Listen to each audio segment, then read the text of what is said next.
Hi, everybody. Hi, friends. Hi. Hello, Welcome to Play hello. Shift. Thanks for tuning in tonight, whether you're watching live right now or on YouTube at some later date. Thanks for tuning in. Guys, let's go around and introduce ourselves, introduce our characters, and then we'll do a little bit of a recap from the previous sessions. I'm Carter. I'll be your Loremaster tonight. I'll be playing everybody who is not these four fine people in front of you. Chris. Hi. I'm going to say it cleanly this time. I never do. I'm Chris. I'm playing Beakus Boktopus, and I'm playing a Paladin. He used to be a Kingsguard, then he was a comedian. He was at the top of his field on both and quit both, and now he wants to be a diplomat. So that's what he's getting into. Yeah, he's basically like what you'd think of like an Atlantean. So like very humanoid, just with like gills and webbed fingers. Very like beefy, but we learned his dark secret last time. He's not actually beefy. He uses a belt to do it. But yeah, very handsome. Shauna. Me? Okay. Hey there, I'm Shauna. I'm playing Marisha Manta Ray, a Circle of the Moon Druid. Yeah, she was initially a farmer with the manatees outside of the city of Theris and started adventuring with these fine people. And now we're going to fight a big thing. All right, I am Stephanie. I will be playing Cosette. She is a swashbuckling rogue, of course. We are sailing the high seas. And I have a sea elf, but kind of flavored mermaid. Although I think we're up above water right now still, so I might have feet still. Yeah, you guys currently have feet as you're Awful. above Yuck. water, but Disgusting. Disgusting. disgusting. Hate Piggy it. market.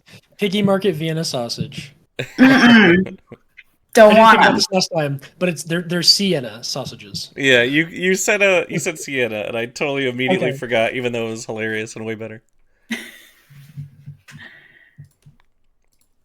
And I am Danny. I am playing Ondine, Gemini, Cosette's twin sister. She is an Arcana cleric. She was,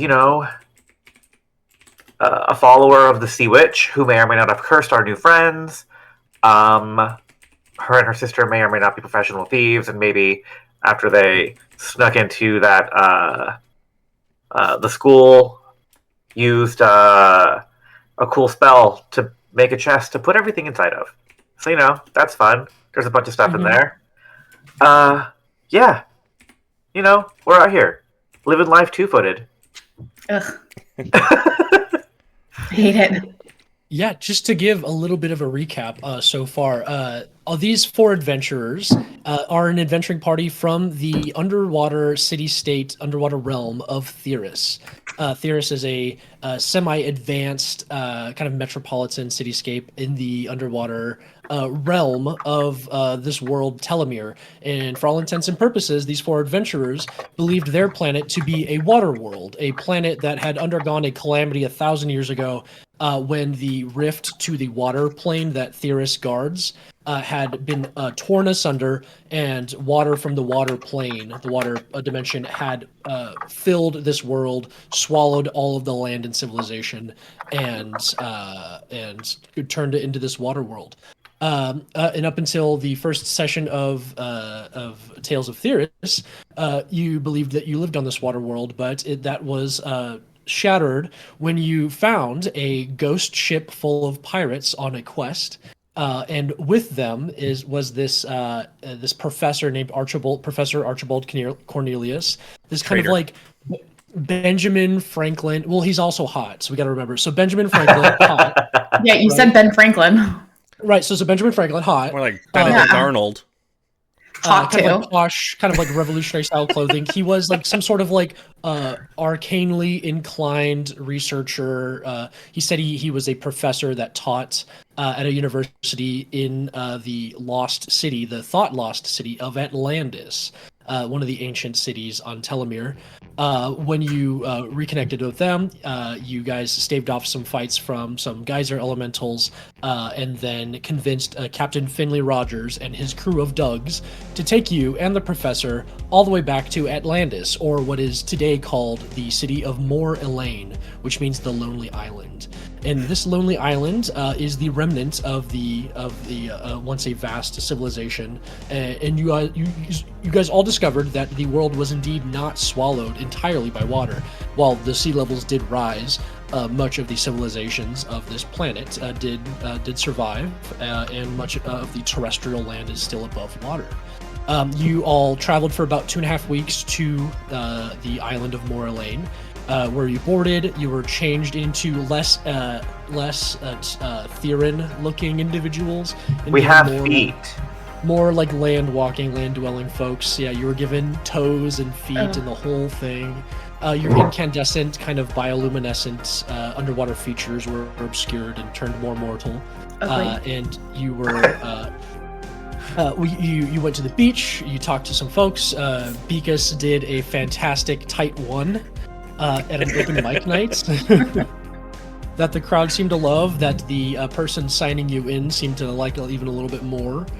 You guys went to this. You guys followed the professor to his job, to his school, the Academia Atlantia, this like prestigious university, one of the best that he says in the world. He kind of snuck in with you guys and revealed that, okay, yeah, he got fired because nobody believed his crackpot theories that the underwater city of Theris continued to exist. Everyone thought it had lost to myth. So just like you guys had thought the overworld swallowed by water, they thought the underwater cities long gone in the past turned to dust in mythology.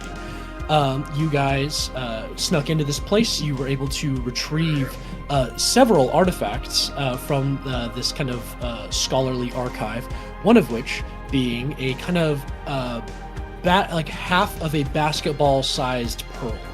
And after fighting and banishing a massive mage hunter golem, a mage hunter construct that guarded this archive in this university, Ondine banished it, and you guys were able to get away. But as you guys were about to teleport out of this place, Professor Archibald Cornelius revealed himself to be a turncoat, stepped out of the teleportation ring, the word of recall ring.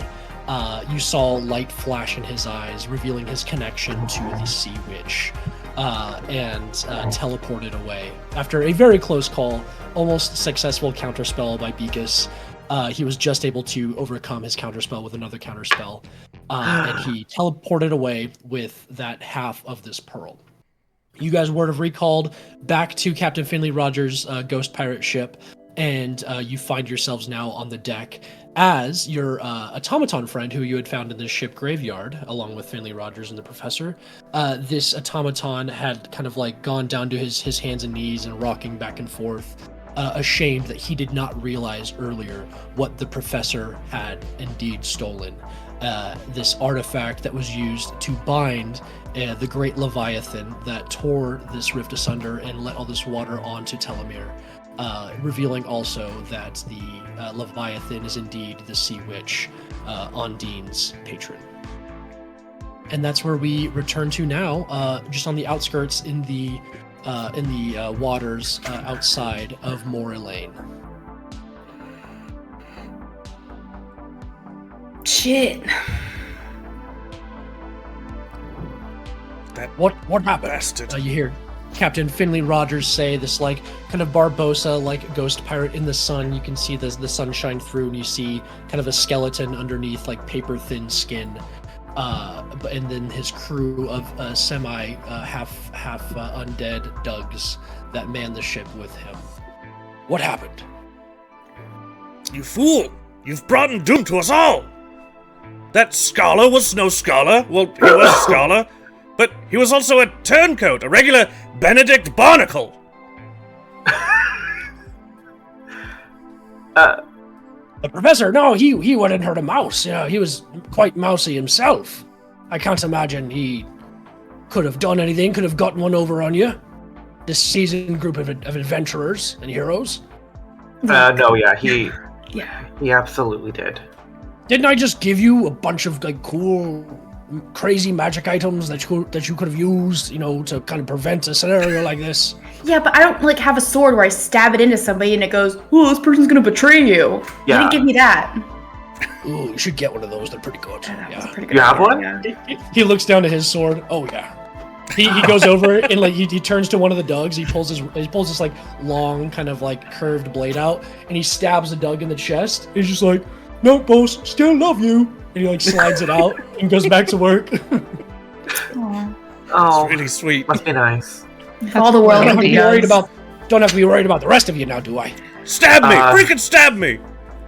He points at No. your chest a little bit. Don't. Ouch! Are you gonna betray him? No. Okay, yeah. You take a point of piercing damage, but you're fine. Are you? Do you have your belt on?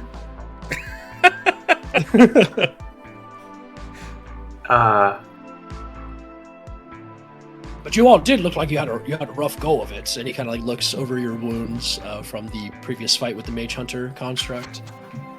I would say I'm more hurt emotionally, spiritually, some could say, mentally. I feel taken advantage of. He had that pearl, right? That's what he needed? But didn't he say that was only half of it? Or it looked like only half of it. And he said the other half was in Theris? Yeah, I think we need to go home. Like, now. Although we need... he'll probably have a 2 weeks head start. He doesn't even know where it is, though. We did keep that safe. Yeah. Ooh. Aren't all of you happy I didn't tell him a single thing? I almost Are you told him all everything. happy that I told all of you to tell him not a single thing? I was ready I mean, to tell yeah. him all of the secrets. I know. We don't tell anyone secrets. People tell us secrets. It's good. Now I realize the importance of that. Yeah. So we should set a new heading then for Theris. Yeah. Yeah. Unless we you can want beat the them back. Kraken to destroy the entire world! Kraken. The Leviathan. Leviathan. You What's see the like the difference? captain just kind of like go blank for a second. And he just kind of like holds his head. He like drops to his knees and you see like he's being like assailed. And you just see him start to kind of like scream a little bit and all the dogs around like after you say Leviathan, there's like some sort of mental strain that they are going through.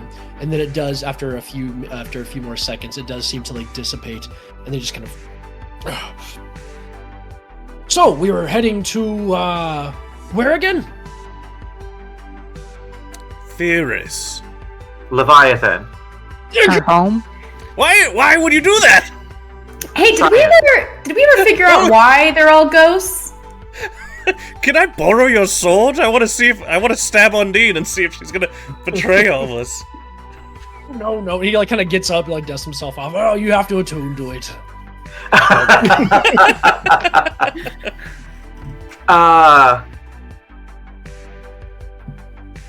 Oh, we saw the Sea Witch turn into the Leviathan, correct? Oh, Danny asking Cartier. Yes, Cartier. that's Carter also taking. You have not seen any. Only you, Ondine, have seen the Sea Witch. Okay. You also do think that the captain and his crew of dogs have encountered the Sea Witch before, and they say that their curse that binds them to this like undead state into her service. You think it is the Sea Witch that binds them and has hold over their curse. But nothing really has been revealed about that. And you get the sense now that trying to bring it up around them and saying things that go outside of what they should know tends to do a little bit of psychic harm to them. Can I try and remember if like I've seen the other half of the pearl anywhere in Theris? Ooh, yeah, give me a history check. I'm so good at those. I'll help you Okay. by guiding you. Yeah, you can give guidance. It's an 18. 18. There is like something about like the shape now that you're thinking about what you saw in the Academy at Atlantia. Like the kind of like half of the pearl, and you kind of like remember seeing something like that, and it was like in the palace. Like you can't remember if it was like a tour that you've done before, or sometime like when you completed a quest for like the council of Theris, that you like saw this artifact. But like something that you're like you should know about it, but you do think something like it resides in the city of Theris in the capital. You know, normally I've got such a mind for shiny things, but you do see like Knots, J Poyo is still just kind of like on the ground. This like they're like warforged, kind of brassy, shining form is just kind of like rocking back and forth. Their eyes that are like these like large blue kind of circles just kind of like flickering in and out. It seems like they're in some form of distress. Whee. Seeing that mentioning the Leviathan alone is enough to do this to them, am I able to make the connection that the Leviathan and the Sea Witch are one and the same? Yeah, definitely one and the same. Like you're getting that. Like Knots had told you before he kind of went into this catatonic state that they had that he was on a quest that he was trying to race to Theris in order to try to aid the efforts to seal this Leviathan away. You also came from that graveyard where there's all these ships that were just kind of like destroyed. You saw one of the ship's hulls had like 3 massive claws like raked down the side, and each claw, like the width of it was like, you know, about 2 feet long, 2 feet wide. So you now thinking about that and thinking where he was found, you think that his ship fell in some sort of battle against this Leviathan long ago. But his memory's a little corrupted, and he hasn't been able to process everything yet. And like bits and pieces have been coming back to him the more he's been online.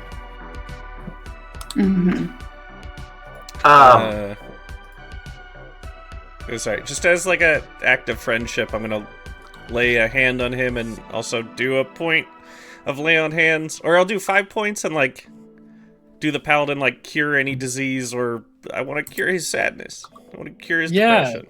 That's how that works. Yeah, right? just like Beak's a good friend, and just like, you know, that like that feeling of friendship and proximity. He kind of like, you see his eyes kind of, and then like they kind of like steady, and they kind of like blink, blink, blink, and they kind of go open, and now they're just like the normal kind of blue.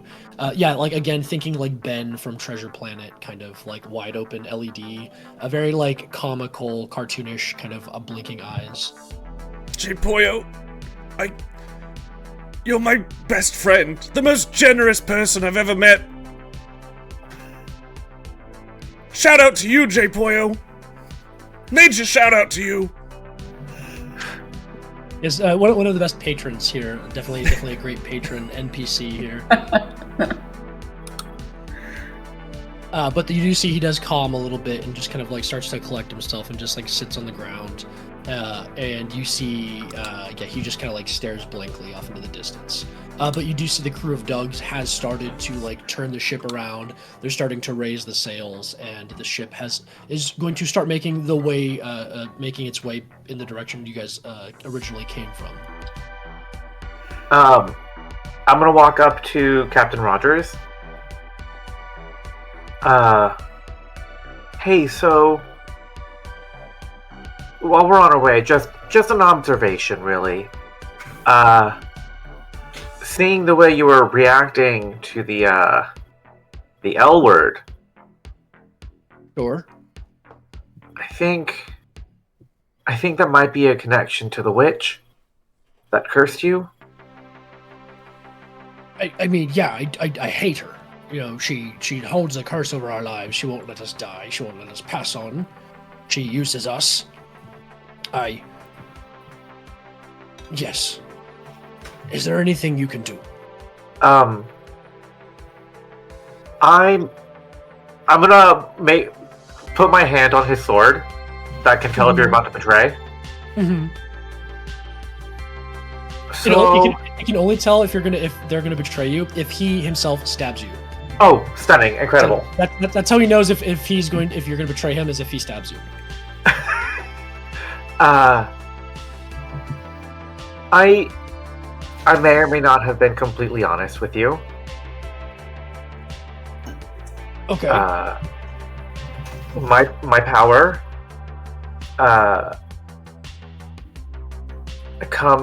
you and I have a lot more in common. You're cursed and I'm gifted with magical abilities, and both may or may not be coming from the Sea Witch. So, we are both bound to her, inexorably, it seems. Yeah. Are you able to unbind your curse? Unbind yourself from her? No idea. I haven't tried. Well, we've tried everything. We've been up and down this sea, unable to go where she does not bid. But when her eye is not upon us, we are able to have some autonomy. But she's used us for 1,000 years to assail those who attempt to leave the...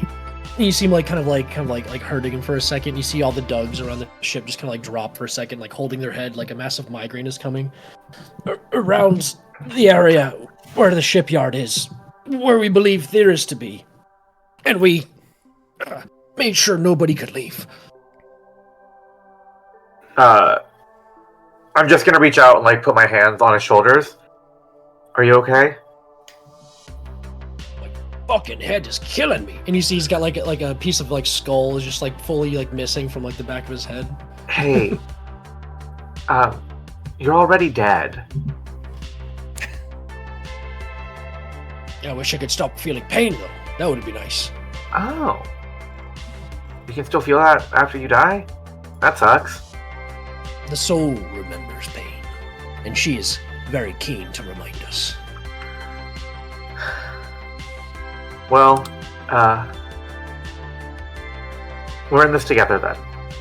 And then she's gonna offer, her hand in I'm with you. Yeah. Just... And you hold the hand, and it's it's thin, it's skeleton, it's got a cold kind of feel to it. But there is, as you feel it, you know what your magic feels like in holding his hands, that there's a similarity, there's a familiarity with your magic. Yeah. We should head home. Right. Is that whale following us then? Willie, you called him? Yes, always. Still following. Is he a bird this time? I don't know. He's whatever he wants to be. Sure. Is he a bird or a pelican? A free Willy.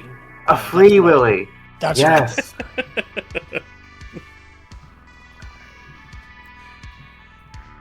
If the Sea Witch had her way, none of our Willies would be free. That's true. Take the fight to her. for our Willies! And all the dogs go, for our Willies! For our Willies! Willies! And the ship begins to take off on that course. I'm so inspired.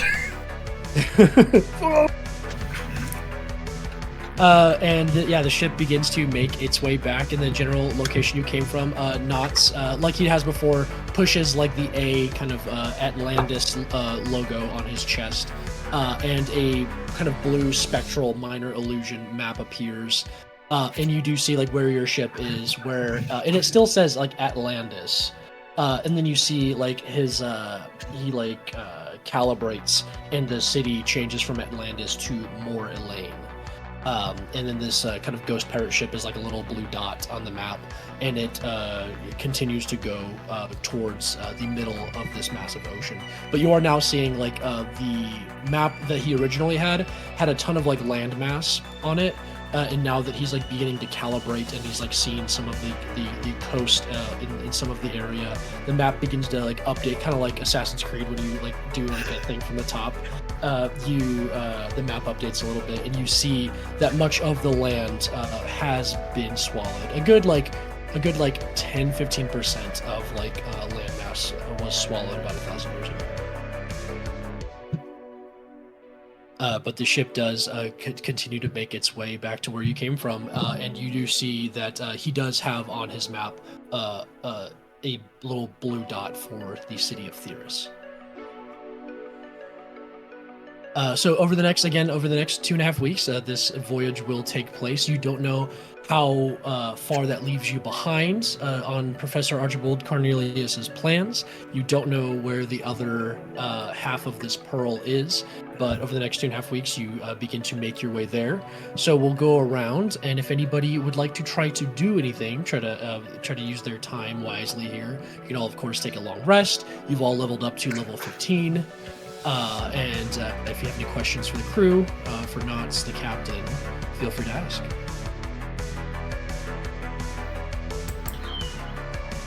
Can I ask one of the Dougs why they got cursed? See if they can answer that. No, yeah, we super fought the Leviathan. Oh, like 1,000 years ago. It's hard to remember, but there was a big fight, and we died, and then we weren't dead. Huh. Yep. Any other questions? How'd you get to be so cool? I died, and I've been alive for 1,000 years. Oh, is that the secret? Kind of. I learned a lot of jokes in that time. Like what? I can't think of any right now. Okay, you're cute. Alright. Good talk, Doug.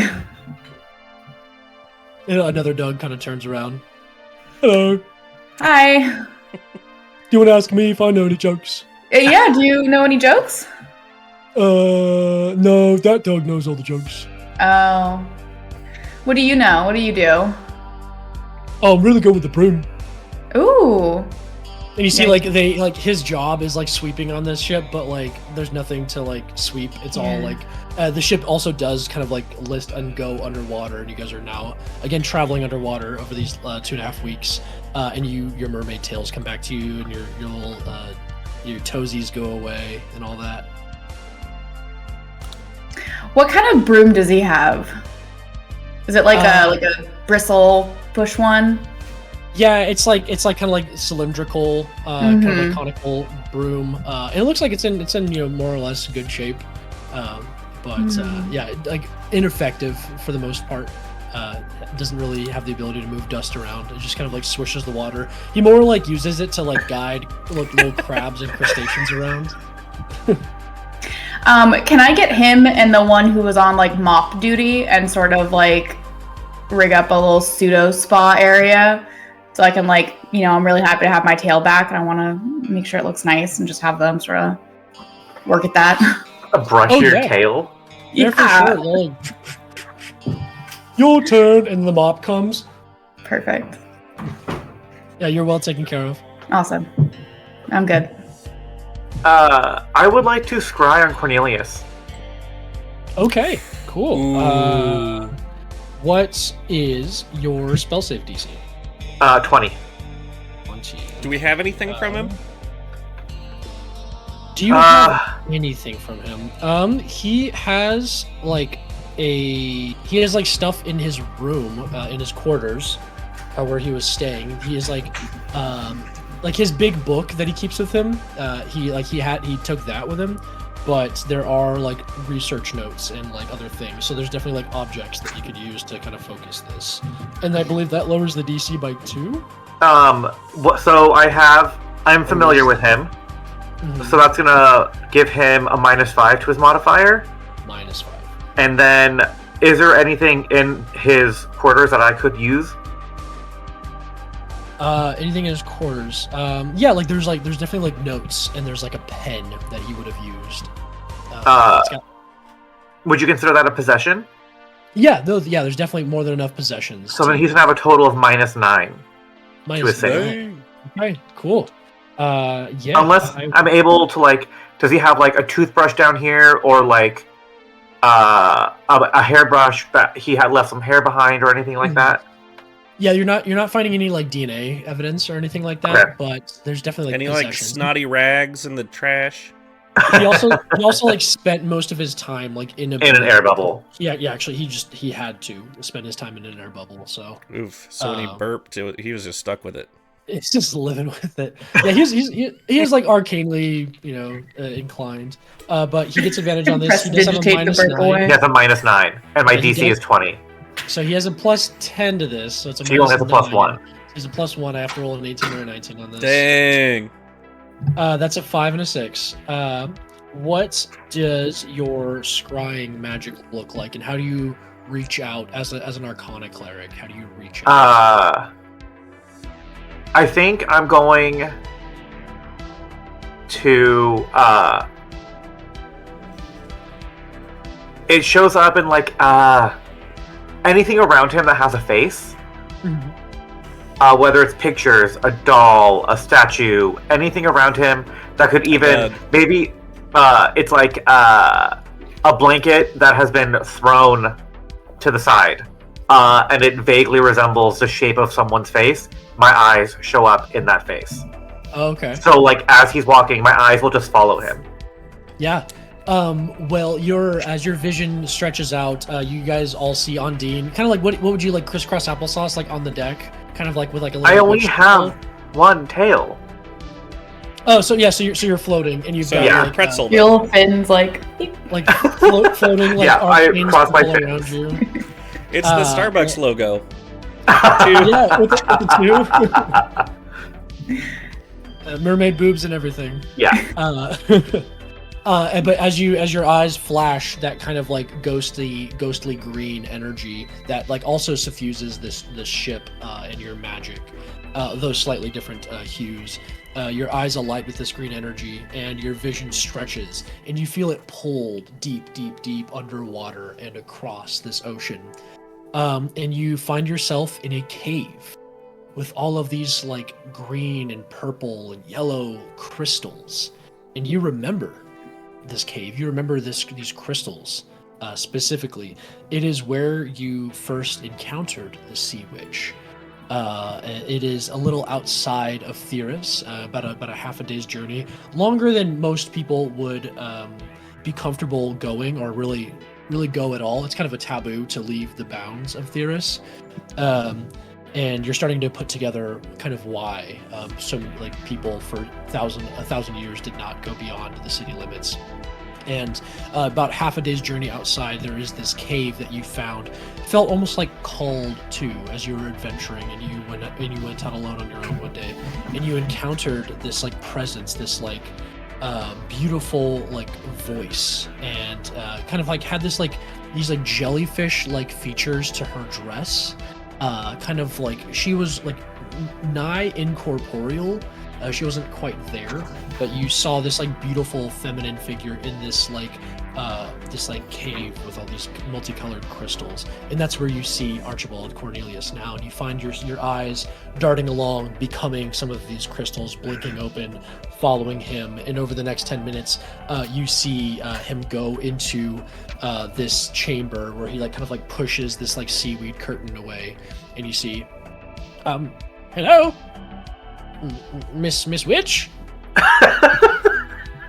I have returned, and you see him like kind of go into his like satchel and like kind of like produce this like half of a pearl, and it's just kind of like glittering against all of the multicolored bioluminescent crystals or just luminescent crystals that are here.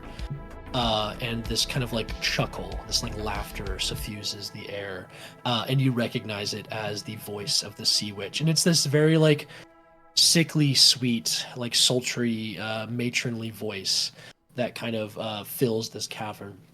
Well, Cornelius, it seems you are not as incompetent as I believed you to be. You have returned one half. We shall wait on my other acolyte to see if he is as successful as you are. But what is this? Little Ondine. We see you. We see you. We see you. We see you. We see you. We see you. And the way your eyes have like opened up in the gems, you see eyes open up in all of the gems across this place, and they all turn to look at you. We shall see you soon enough, and you will pay for your insolence, just like that dastardly crew. And then you hear screaming, and all of you hear screaming, as the Dougs and the captain are all on their knees and hands on this deck, just screaming with that kind of psychic assault. And your vision snaps closed, and you open your eyes to screaming and chaos on this ship. What do you do? I'm going to... Who's closer to me, a Doug or Captain Rogers? Yeah, there's a couple of Dougs. They were just mopping and sweeping your sister's tail. I'm gonna like swim down next to them just to like, I guess like hold them, check on them to make sure they're okay, and then I'm gonna swim to find Captain Rogers. She's yelling at us! She's yelling at us! Ah! I'll take care of my dogs. Like babies. BBs! Yeah, I'm gonna run to, or swim to Captain Rogers. We're good dogs. We didn't do nothing wrong. We're the best dogs. My tails never look better. And you look over, and you're looking around, and you're trying to find Captain Rogers, and you do see that he is like just inside of his quarters, having put on one of his coats. It's kind of like half on, half off, as he's just kind of like writhing along the floor. His eyes glow with this like green light, and it seems to be like flaring with this like kind of like fire. It seems to be like almost like a psychic burn in his mind. I'm just gonna swim down to him, and I'm just gonna kind of like grab him, hold him. I'm so sorry. I'm so sorry. It's all my fault. It's my fault. I'm so sorry. And I'm just holding him. Oh, thought you wouldn't betray us. I knew I should have stabbed you. Ah! What kind of creature is she? She's a witch. A really beautiful sea witch. Is she like a fey creature or? A mean one. Elder, evil. Beakus, I mean, it's probably not going to do anything, but Beakus will start casting Magic Circle. So a minute later, makes a 10-foot radius. So 20-foot wide circle. Mm-hmm. And I don't know what to go. I guess a fae keeps fays. What are fae creatures out? What are so it just keeps a creature out? Yeah. So over the minute he starts to scream, she is not from this world. She is an elder evil. She comes from the plane of water. Yeah, I don't know if I can do elementals. But you try. Oh, I can. Sorry, Celestials, Elementals, Fae, Fiends, or Undead. So I'll do Elementals. Will that affect any of us? None. So the creature can't enter the cylinder by non-magical means. If they try to enter it, they have to do a Charisma saving throw through like teleportation or interplanar travel. Targets within the cylinder can't be charmed, frightened, or possessed by the creature. Okay. You do see the captain just kind of like, and the fire, the green fire like leaves his eyes, and he just kind of like opens for the first second. And you do see like some of like the green ghostly flame in the room begins to like diminish for a moment. Like that is within the bounds of this, and it becomes just like a ghostly white fire instead of like a green. And he like looks up. Thank you, Mr. Boktopus. Hell of a migraine she put in there. This will only work for an hour, and I can only do that a couple times. Please, call the dogs. Get the dogs in here. Dogs! Do they all fit? Get in here! It's 20 feet wide. There's about 20 dogs on the ship. Oh, true. Yeah, and it's about 20 feet radius. So in the captain's quarters, all the dogs kind of like over the next minute or so. We can make a dog pile. You guys go around. They're all just kind of like rolling on the floor. You guys pick up the dogs. You bring them into the captain's quarters, And they're like, oh, it's nice in here. I haven't been in here before. and you see they all kind of start trying on the captain's coats. They're great Like coats. the second like they're in there, they're just like, well, that was annoying. All right, anyway, and they start putting on coats and stuff. And you see the captain's coat supply after Cosette had taken about 30 of them. He's running low. He's only got about 100 left. And they all kind of like start to put coats on. But yeah, for the next 55 minutes, you guys are in this magic circle outside of the control of the Sea Witch. I scryed on Cornelius, and he was working for her all along. There's someone else working for her too. That isn't me. I promise it's not me. She said him. Can I pull Ondine to the side real quick and be like, excuse us, sibling talk. Not a lot of room. You kind of like go into a corner that there aren't Dougs all around you. I make some Dougs like stand with their backs around us so they're like a protective circle. Oh yeah, privacy is important. What the heck? I thought she was chill. Oh, no. I thought so too, but, turns out she's not. I don't know what to do. I mean, you have like a connection to her, right? I mean, can she pull on that like she's pulling on these guys? Who knows? I don't know. Did you ever hear of anyone else that might have known about her, or? I don't know if anyone else who gets their magic from her. You know, do you think I should leave? She was like a myth, like a kind of like a spooky kind of boogeyman kind of figure. Yeah. It's like, oh, don't go out. The Sea Witch will get you, haha. But like, nobody ever like really believed it. But I feel like you were the person to kind of like look into those tales. And maybe one day you went out and I Bloody Married. Yes, you Bloody Mary. Sea Witch. Sea Witch? More like Sea Witch. And you saw Witch, and she appeared before you in this kind of like beautiful form, and bestowed upon you this power over magic, this like arcana. And with that, you are quite well versed in the schools of magic. You have a wide base of knowledge to work from. You do see Knots, J. Poyo does come down the stairs and comes into the captain's quarters. What is happening? I heard screaming. I believe Marisha can explain it best.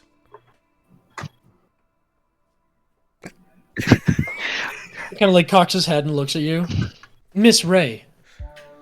I'm just like petting Willie off to the side. I'm like, oh, is he? Are you sticking your head out a porthole and petting an orca whale? Of or is course. He a bird? Is he a bird? Okay, yeah. So no, he's the orca whale. Yeah. So you have your hand outside of the porthole in the captain's thing, and the Willie's right alongside the ship. It's like the little hole where otters stick their hands out to get treats. Because no matter what I do, because he's so dumb, it's like a coin toss on whether I'm a friend or a foe to him. So I'm just constantly trying to be like, I'm your friend. But to explain it to them, I'll be like, well, the Sea Witch, every time we say the L word, she intervenes and hurts these people because of their curse. Wait, which L word? Do I really have to say it? Well, there's a lot of words that start with L. Leviathan. You got legumes. You've got. Why did you leave the circle? They do start to scream, and they're like, "Oh wait, it doesn't hurt in here." That's right. There you go. Sorry, knee-jerk reaction. Leviathan. It's I was conditioning. going to say something else that started with L. I mean, most people this struggle must be saying a out loud. Pavlov's Doug. He's conditioned to feel pain. Shut up. Pavlov's Doug. You have a number of resources available to you on the ship. If you'd like to make some sort of Arcana check about this, you would be the best person to know how to deal with this curse, Ondine. Yes. I will Arcana. I'm gonna guide myself. Mm-hmm. Yeah, go for it. 17. 17. You kind of like look around and you're like, what is going on? Like, this happened so long ago, like this curse, like whatever the magic was that that bound this crew was around 1,000 years ago. Like how do I even begin to? And then you remember that there is like a powerful like object that can store a lot of energy on this ship. And you remember pulling out the kind of the crystal round sphere that you took out of the ship that you escaped Theris in, and you brought it aboard the pirate ship. And you know that it's what powers your society, crystals just like this, because they can store a lot of energy. Usually it's kinetic energy, and like that comes out as power and stuff, but you think with a 17, maybe it can store some other types of energy, and maybe it can be used in a ritual.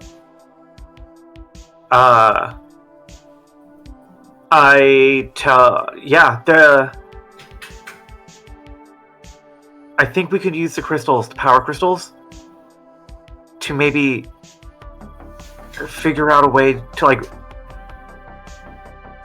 maybe loosen her grip on the curse. Maybe even just loosen the curse in general.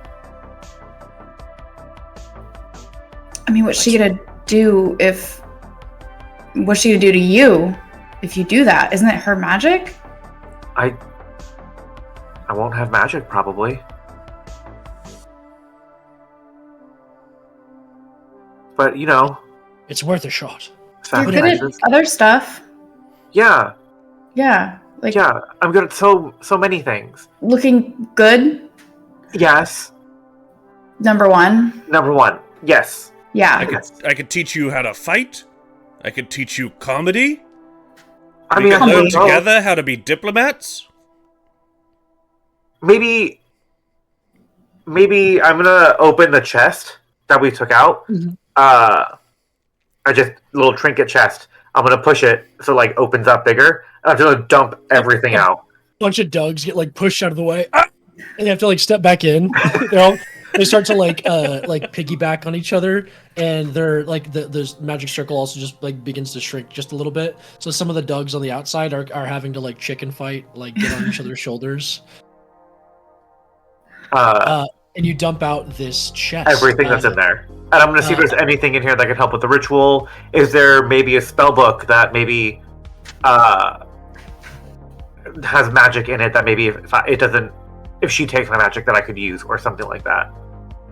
Yeah, I think so. A lot of the things that you pulled out were like artifacts from Theris that had been recovered and were kind of like stored in this academic vault.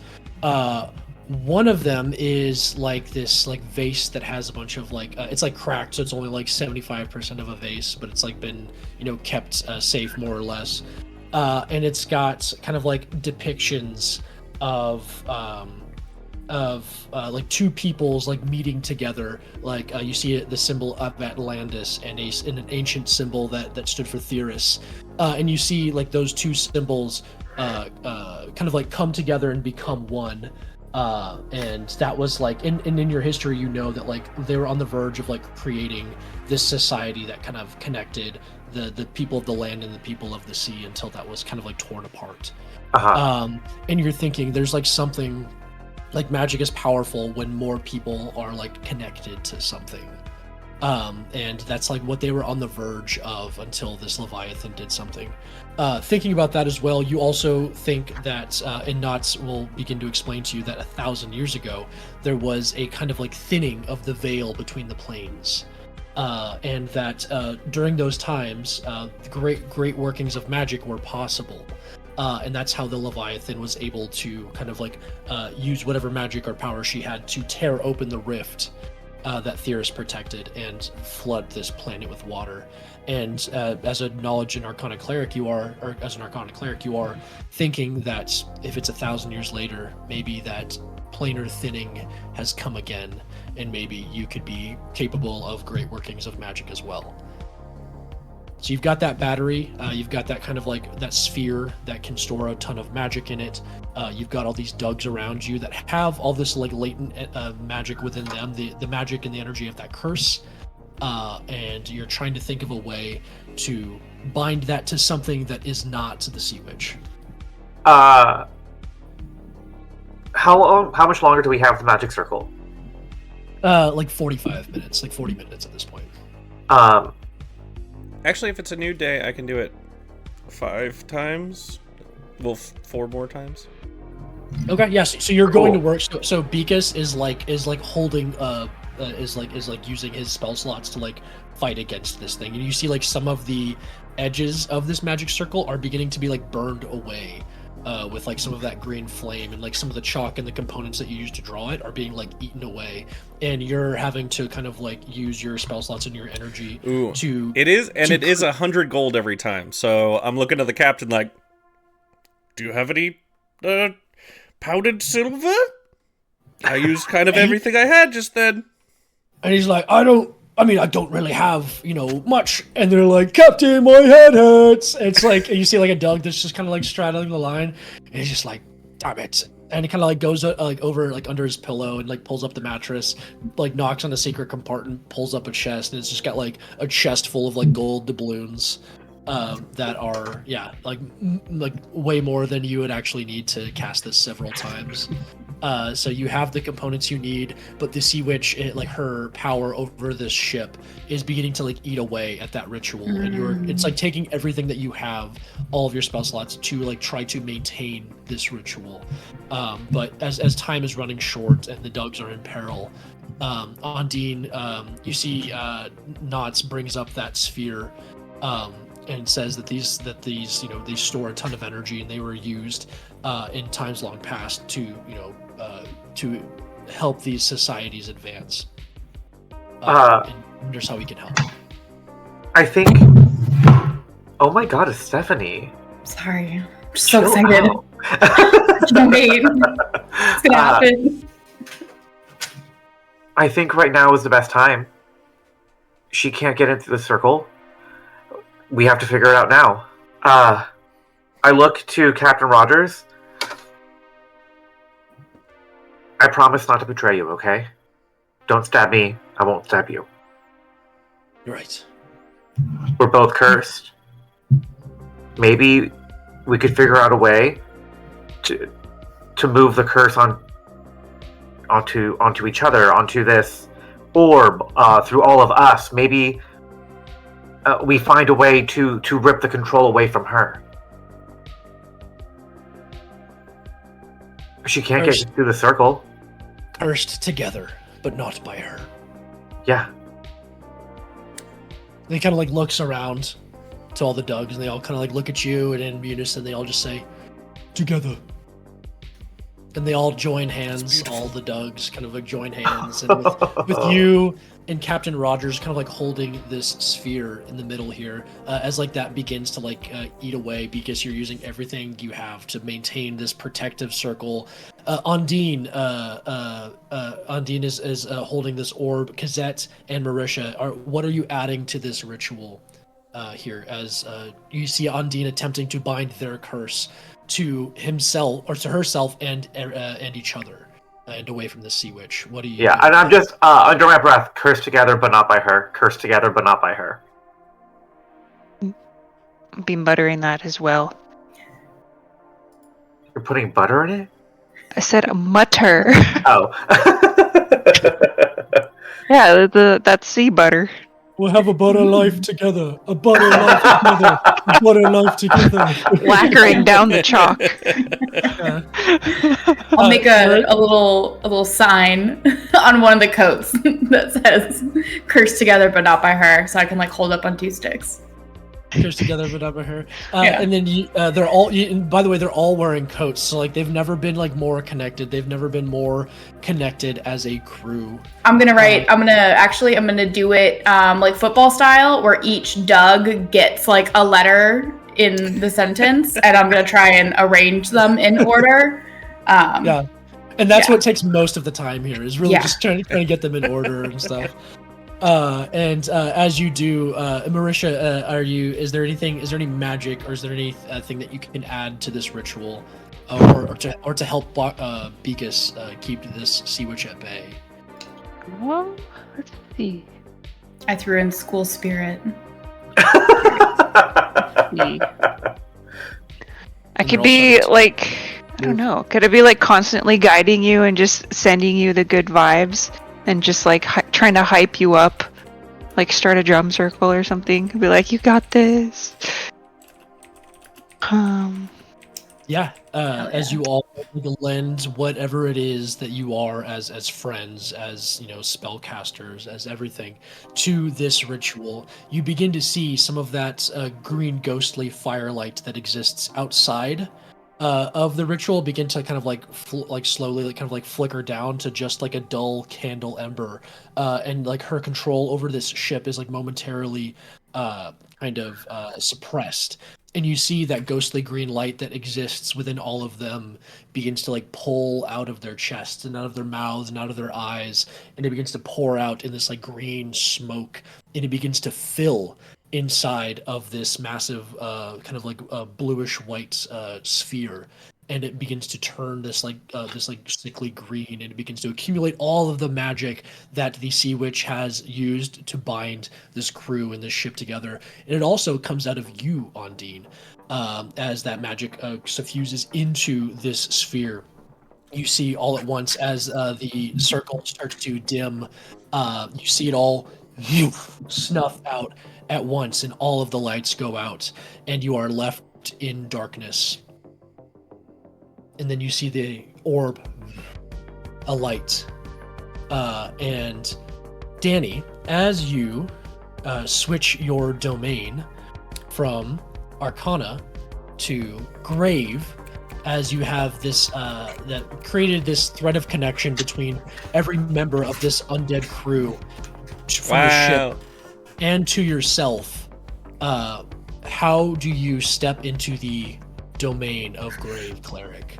And what does the light that emanates from this orb, what color is it? What does it look like? I think knowing that they can't leave the ship, she is gonna be like a conduit for them.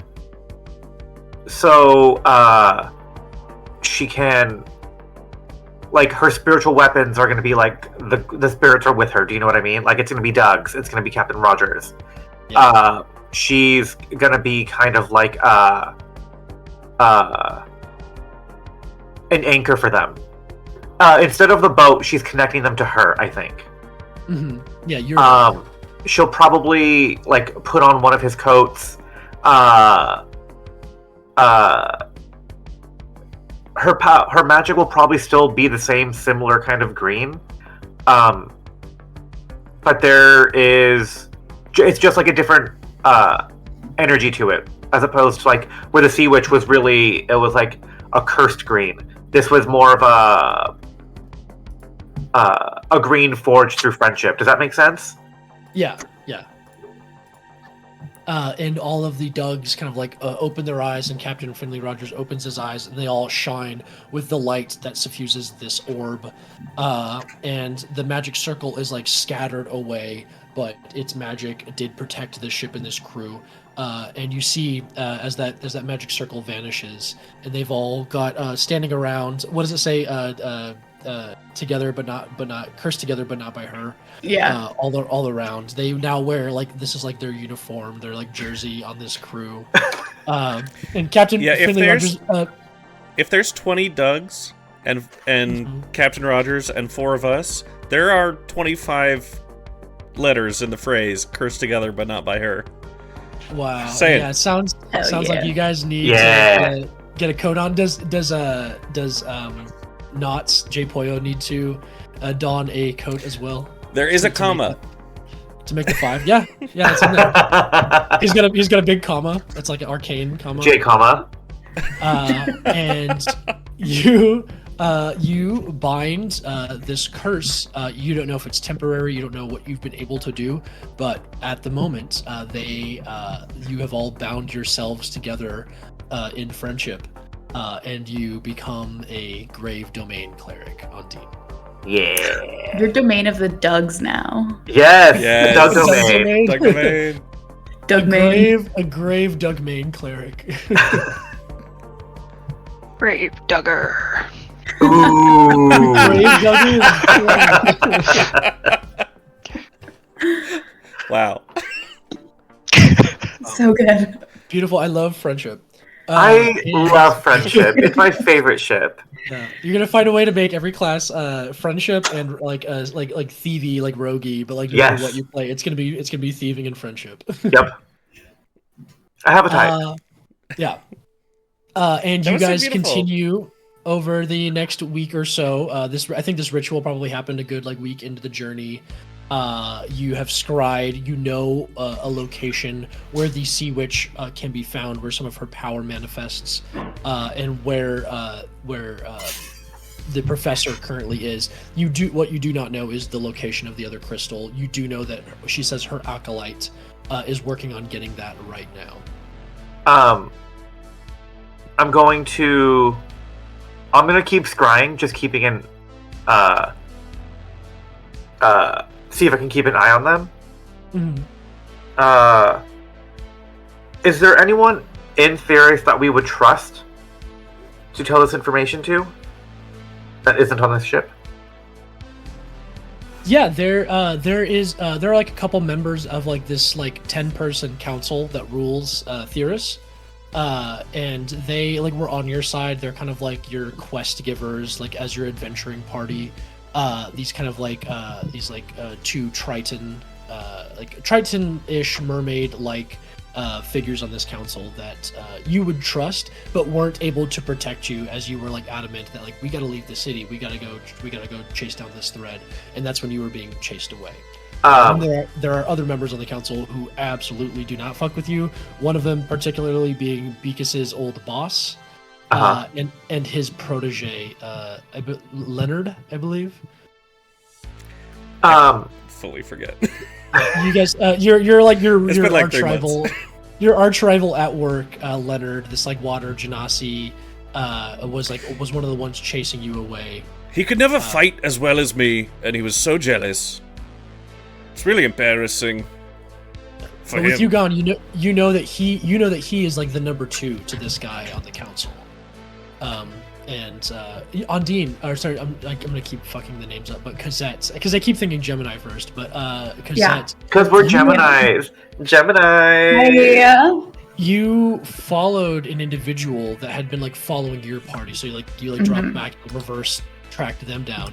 You saw them pay for like a necklace with like a big bag of coins that was like wet and dripping water, and they had like blue skin. And then now that you remember seeing like the bridge of the nose, you're like, that was fucking Leonard. Like, he had been following you that entire time. Guys, I can't believe it's taken me a week to remember this. It's fine. You're a slow thinker. Yeah, sometimes, honestly. Wait, Leonard? Who's that? Wait, you mean that nerd? Yes! Took Leonard? over from me after I Nerd. quit and decided to pursue Yes. other things that I've now stopped pursuing? Yes. Well, he You were decided like- to pursue us. You were like What a- fully what? poised.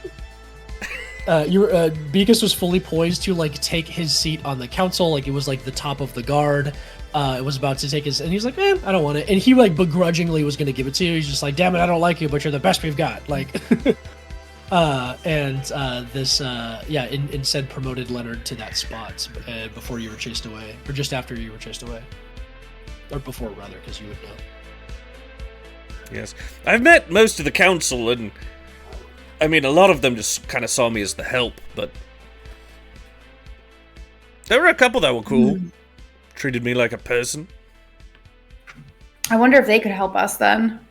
Merson. Yeah. Were we able to figure out if there is a crystal or anything, like, in the city that we think could potentially be it? I think Cosette rolled for it and remembers something slight about like a broken in half pearl being somewhere like in like the capital area of Theris, but couldn't like it was a higher DC. It didn't quite get there, but you know that like the other half of this resides somewhere in the center of Theris. I'm going to use sending on someone, on one of the council member we trust the most. Mm-hmm. Yes. This is Villia, one of the like the high mages Cool. who you had often like apprenticed for and stuff, and she's one of the high mages on the Council of Theris.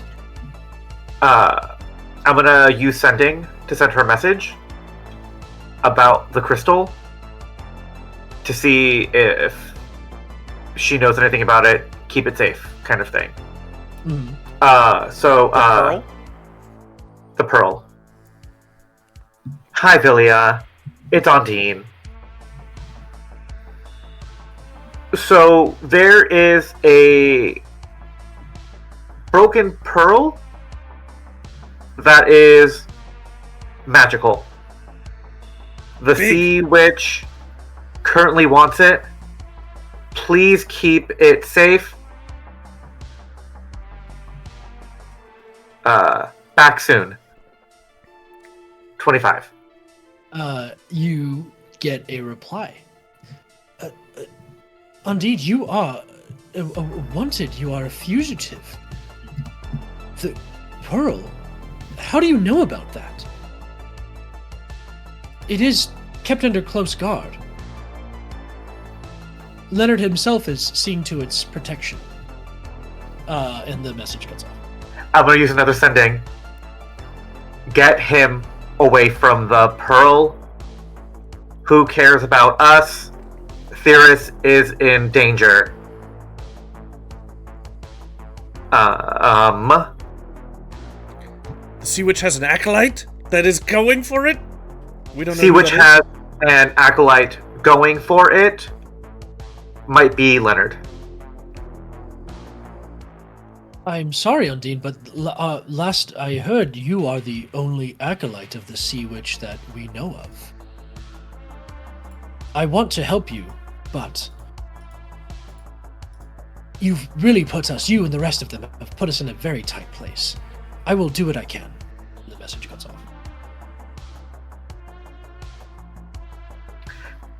We're wanted, you guys. What did All four of us. What did she I say? mean, yeah. I'm the only other acolyte of the Sea Witch that they know. Leonard's protecting it. How quickly do you think Leonard's got some sort of way of getting back there faster than us? I don't know. It sounds like Leonard is already back. Yeah, Yes. Leonard's already there. Leonard's there. He's the one protecting it. Also, when we left, I thought it was like a fun little kind of, cat and mouse Joyride. game. Yes, just a fun little joyride, and of course you might get slapped with a ticket or something. I didn't think it was that serious that we left. I think it became serious when two of their little driver things just blew up. Well, all in good fun though, like a fun explosion. I mean, yeah, look, everyone was fine, and it was great. But that feels like the sort of thing that they would, get their seaweed in a twist about. I mean, you've seen the Michael Bay, but the aquatic feature Bay films, plays. Great. And there's explosions all over the place, and that's just a good fun. Yeah, but those are fake. Ah, shoot. I didn't consider that. You haven't heard of Optimus Brine?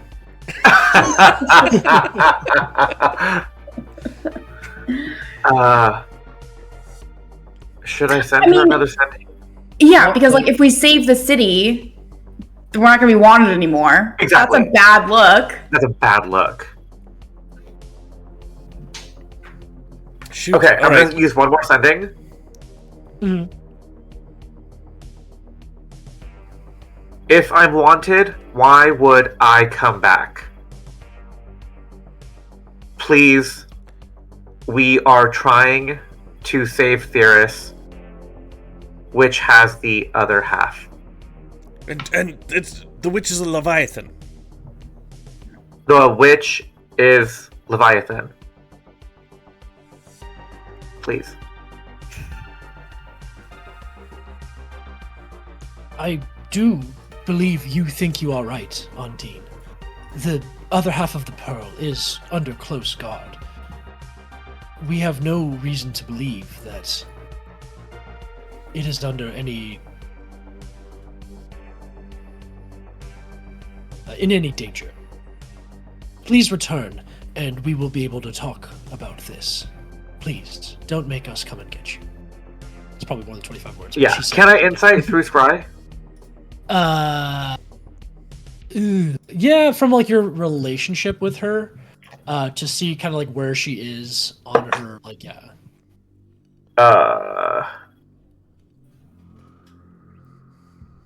26.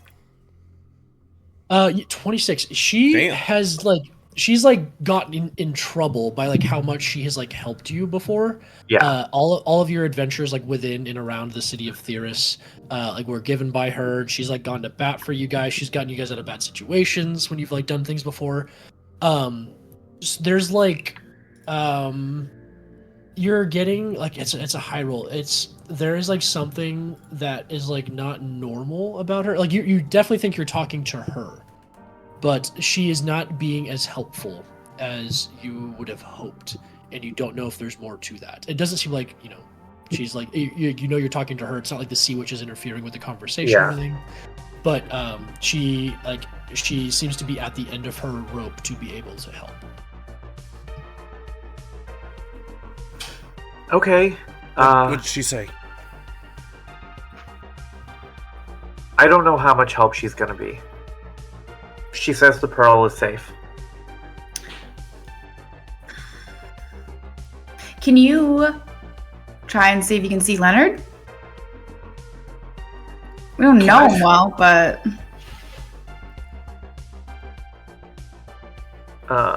Let me mark down my 3 third levels. Scry is a 5th. Or is it 3rd? Sorry, I had Scry prepared on Arcana Cleric, not on Grave Cleric. Mm-hmm. It's 5th. And then you switched. Okay. And then you switched. Yeah. I just switched. I'm gonna Scry on Leonard. Okay. You attempt to reach out. It's a little bit different than your domain was before, and you feel your kind of your vision stretch out. And as it gets to the border of the city of Theris, and you find yourself like rushing through the waves and like through the buildings of Theris, it gets towards the capital, and then it just hits a wall, and then you're like shunted out of your vision, and you're back on the ship. It was not successful. You believe that there's probably some sort of barrier to him being scryed on. He can't be Scryed on. Give me another insight check. 17. 17. You know that you've like tried to scry on other members of the Theris Council before, and you've encountered a similar barrier. So, Council members can't be Scryed upon. but now you're thinking Leonard is a member of the council now.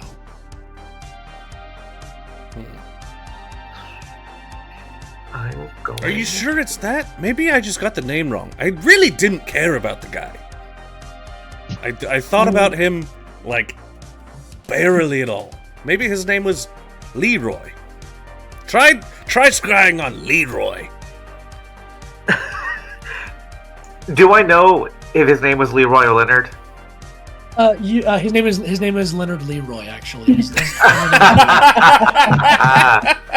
Yeah, I actually dated him. He was awful. No. Are you serious? That's Oh, it was one date. How'd it go? What happened?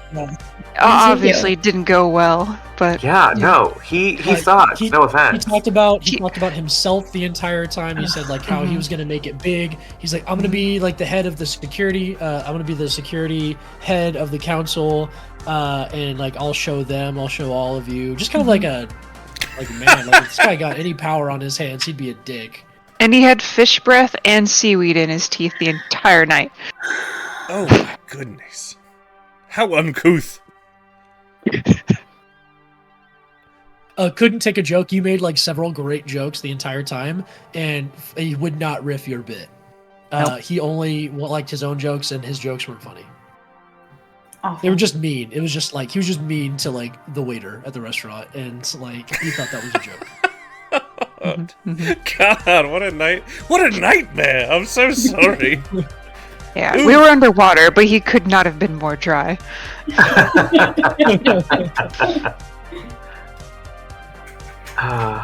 Do you tell as you guys? We'll kind of flash forward here another week or so, but coming on the last day of the journey, and as you approach the outskirts of the city of Theris, do you go towards the cave where you know the sea witch to have like manifested some sort of presence, and where you know at some point the professor was with one half of the crystal, or do you go to the city of Theris? It's like on the way, right? It's kind of like outside It's like the a limits, little, but like- like a little bit. Yeah, from where you're going, like it's like on the outside of the limits here, and then like the city is here. So you're kind of like approaching a fork in the path where you could go towards the cave about half a day's away, or it's a little bit quicker to get to the city right now. I kind of want to see if we can like find Cornelius and see if he's still hanging on to the other half of the pearl. I mean, Because, it's like- not the sea witch might have it. Yeah, because also like, I don't want to go get the pearl and then go confront it to them And bring because it to them. that's Yeah. all there. What if that's what she's expecting me to do? What if I'm the other acolyte and she said he just to confuse me because she knows that you and I are very good thieves and we're gonna sneak into that place and take it for ourselves, unknowingly bringing it back to her. I don't know. I still think it's shitty Leonard. It could be. You just blew Beak's mind. She's playing the long game. Do you think she'd expect us to steal it back from her? Yes. Okay. That's true, probably. I want to retract the corn dog name in person. I want to go up to Cornelius and say, And "You're punch him? not my corn dog." And in fact, You're my corn hole. yeah, What's corn? a name, a shortened version of Cornelius. I don't. Yeah. What else is You- there? Oh, like a Yeah. nickname. Okay. Yeah. Yes. You said cornhole. Oh, like his mouth or something? Yeah. Yes, Cornelius Okay. is maybe his like Oh. ear. I could scream into his It's an ear, his orifice. cornhole. Okay. The ear of I see. corn. Yes, It's ear of a- corn. Which way do you guys go? Towards the city or towards the cave? Cave? I vote cave. I think Cave. cave would be smart. Cave. Do we have time and resources for a hero's feast?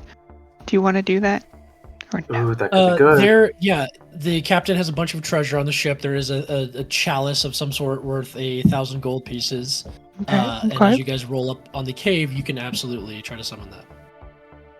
You guys want to do it? I have it. Yeah, Heck yeah. Okay. before our last long rest. Yes. I only eat seaweed, so That's exactly what they are. They're just wrapped num-nums. it's Ooh. beautiful. Ooh. If you spend the entire last day of prep trying to do it, I'll say you can get the entire crew of Dougs and yourselves. Yeah. Wow. The army of yeah. dogs. Wow. Doug Goose. We can't eat, but it's nice to feel included. And the magic of it will still help them out and stuff, but yeah. So yeah, you guys get a hero's feast. You start to roll up on the cave where Ondine knows she encountered the sea witch the first time, and you're seeing all the telltale signs. You're seeing all kinds of rocky crags jutting up, and you see a cluster of rocks that you know not to just be some pile, but it actually leads into a cave mouth.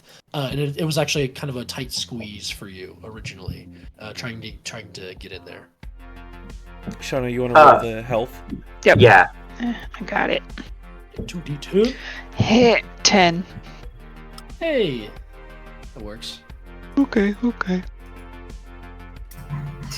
does that give us? Is that temp or out of 10? Temporary Your max. That raises your hit point maximum, and then Temporary. you have resistance to poison damage and immunity to frightened and poison conditions. Ooh, thank you. an advantage on wisdom saves.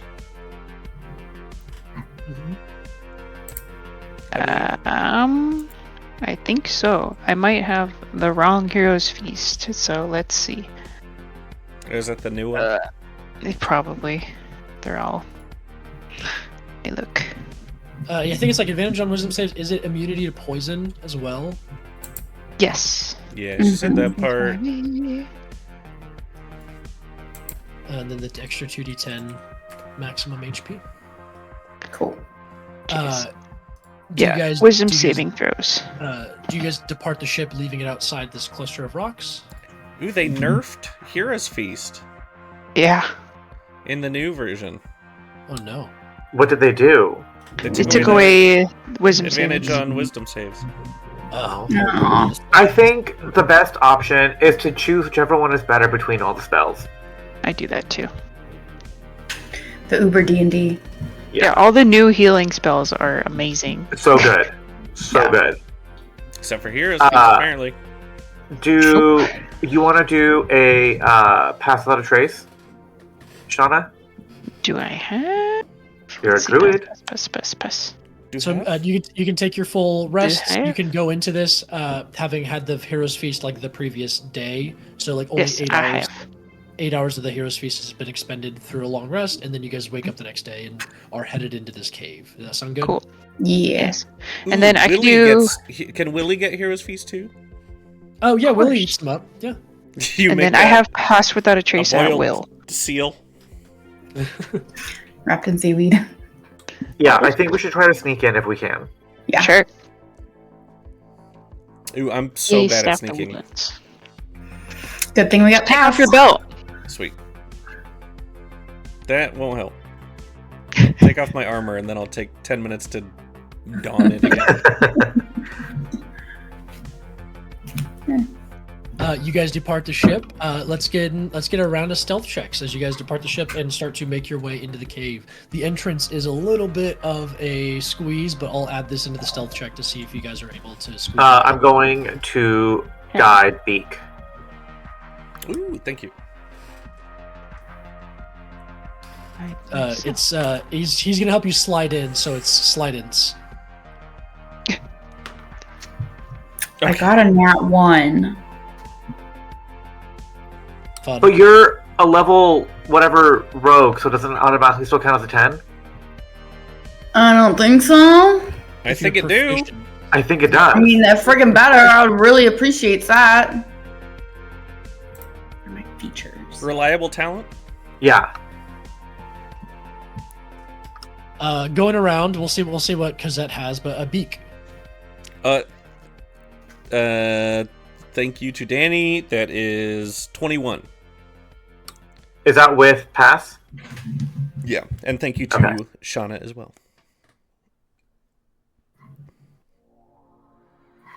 Go around. Shauna. 29. 29. Danny, Ew. I got a 33. 33. So I do have reliable talent. Thank you everyone for knowing rogues better than me, and I got a 35. 35. Fantastic. You guys are able to move in. Beak, it is a little bit of a problem for you, as like you're like one of the more broad of the party, and you kind of like your hips don't move Lie? as well. Yeah, your hips are in fact lying right now. They lie between a cluster of rocks. Everybody else is able to like kind of like slip their mermaid forms through, and you're just kind of like a little too much here. It's more my grunts. You have the extra helping of Hero's Feast, and it's taking its toll. You are there. They much pull seaweed. they pull you, but as they pull you through, some of the rocks do kind of like collapse, and momentarily, unless you guys are going to take the time to work on it, the entrance is sealed. But you guys find yourselves within this cave system, and at the very outset, you're just seeing like a couple of like little glittering crystals, not like the ones that you find all over Theris, just like naturally occurring kind of like crystal formations underwater here. You guys continue to make your way in. You kind of go down, and it's a long kind of like cavern. You remember this, Ondine, and you guys are all kind of following Ondine through this cavern. And do you remember when you first walked in, when you first arrived, Ondine, you started to hear like this like humming, this like melody almost, this like sweetly kind of like charming, like the ah, and you just followed that to the sea witch. And Ondine, you hear it now, but it is a little bit like muffled. It is not as loud as you once heard it before. In that kind of like sickly, sweet, humming, melodic tune of the sea witch, just sounds like it's far away and underwater, and then it stops altogether, and then there's just like a little chuckle. Come back home, have we, Ondine? You are so much further than you once were. But no matter. Come. Join us. Join us. Join us. Join us. Join us. Join us. I think she knows we're here, you guys. Can we hear any of that, or is it just Ondine? There's no way. We're being perfectly silent. Ugh! Silent. It's underwater, but there's an echo. And you do see like moving around, there are like these like eels and like things that just kind of like look at you, and very like you feel like you're going into like Ursula's lair very much here, but a lot of like crystals and like eels kind of like popping up, and you see like two little eyes open, and then like two eels like move away. They have like heterochromia where they've got like blue and yellow eyes, and like two blue go together, and like they're from two different eels. This reminds me of my aunt's house. She was also half octopus. And you guys make your way down into this chamber where it does open up into a massive kind of room. And you do see what you did see before. There are a couple of those larger kind of crystals that you would find within the city of Theris. Some like four of them at each end of the room, jutting across in this kind of like massive open circular space. So two of those Therin crystals in the beginning, two of them towards the entrance as you walk in. And you do see Professor Cornelius just kind of like standing at the end over a large kind of like desk area with a lot of his like notes written out. And on that table, you do see kind of like held atop a kind of like tripod pedestal, the half of the pearl that you saw before, and you just hear the professor just kind of like humming to himself, kind of like going over notes. You hear like the of paper, pen on paper. Can I insight check him? Sure. Like, do his movements feel like his own? Is it giving someone who's enthralled? Is he giving free willy or controlled willy? I'll say no insight check needed, because as he turns around, you do see his like eyes are like alight with this like green kind of like misty light, and he just has this wide smile on his face. Traitor! And all around him, you see not like Atlantean kind of like manuscripts like that he had before. These are like Therin. These are documents from the city of Theris. And it seems like he's been able to like kind of like sneak into the city and like grab things, and he's just like doing research. And he is enthralled, but like academically enthralled. And he's just like going over all of this information, what he has been looking for this entire time. And you can go ahead and give me an insight check now for sure, knowing all this.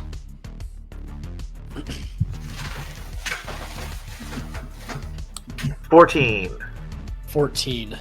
Yeah, you are seeing like a scholar like lost in their work, and you can't help but feel if he gave over some of his will to the Sea Witch to be able to encounter all of this knowledge. He's like, yeah, I'll do whatever you want, but like, just tell me that I'm right. Essentially, like everybody else has told me that I'm wrong, and that I'm dumb and powerless.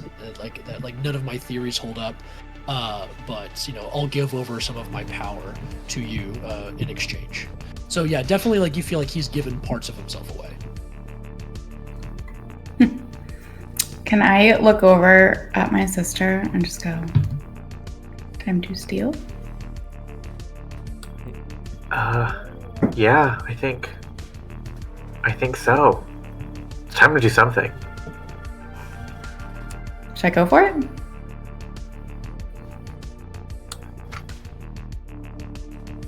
I mean, he's not him.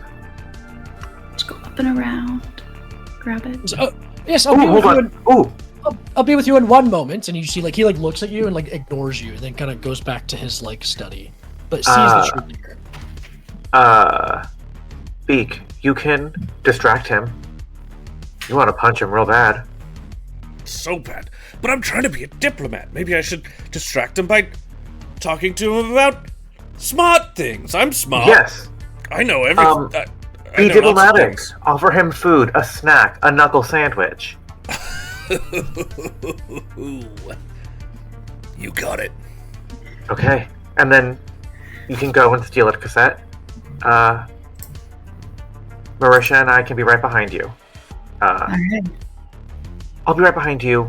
Marisha can hang out with Beak. Yeah. Good. As you're saying all this, Ondine, you can't help but like hear that like chuckle in the back of your mind. This is all futile, Ondine. You know it. Give in to your power, your potential. Join us, and you can have power beyond your imagination. I just tug my coat on tighter. Mm-hmm. What letter is on the back of the? I think me and Captain Rogers have C and U, the beginning of Cursed. Mm-hmm. And I think we've turned it into this little joke like, huh, I see you. See you later. Yeah. I think you have a C for Cosette. Yeah. Because you love me. Yes. Yeah, you've got the C. Wait, can we spell out? Never mind. Okay, and like an anagram. It's like, shit, we have 4 people. Are there an N and a T? But if the captain is the C or the U, I don't think it's going to work out. Yeah. Oh, there are multiple U's. There are 2 U's. Yeah. You're the C. We got it. I'm a C. We got And it. everybody else can figure it out. But are you approaching Professor Archibald Cornelius as he like goes through his notes and is like? I think I will to distract. Yeah, and then we'll sneak around him. Okay. How are you distracting him, Beak? And how are you approaching? And what? He's like, what- that little jaunt to the academy was very enlightening. I've decided actually to be a professor. And I would love to hear everything that you know about things. Show me how smart you are. You seem so smart. Give me a persuasion or a deception check. Whichever. You don't have to tell us which, but it's a persuasion or a deception check. That's an 18. 18. You see he kind of like looks up from his notes and kind of like looks over his shoulder. Oh, bitten by the academic bug. Are we, Mr. Boktopus? Well, I knew it was only a matter of time before you found your calling. Come, join me over here. I have much to show you, much to ask you. So much of this is still foreign to me, and I would love to get your take on it. Sure. I'm trying to be a good diplomat as well. So I'm like holding a dagger in my other hand that I never use. And you walk up like alongside him next to these, and you're seeing like all of these, whatever like things would be written on underwater in Theris. You see he's like just like got a bunch of like documents. He's got like all the minutia of like life within Theris. It looks like he could spend years going all over this. He's got like almanacs for like algae farming. And all kinds like how to herd hippocampi and stuff. And you see like what he's actually focusing on right now is like how you guys have been using the crystals. How you guys have been using like the water plane crystals. They're just called for these purposes Therin crystals. Is it like a book he's reading?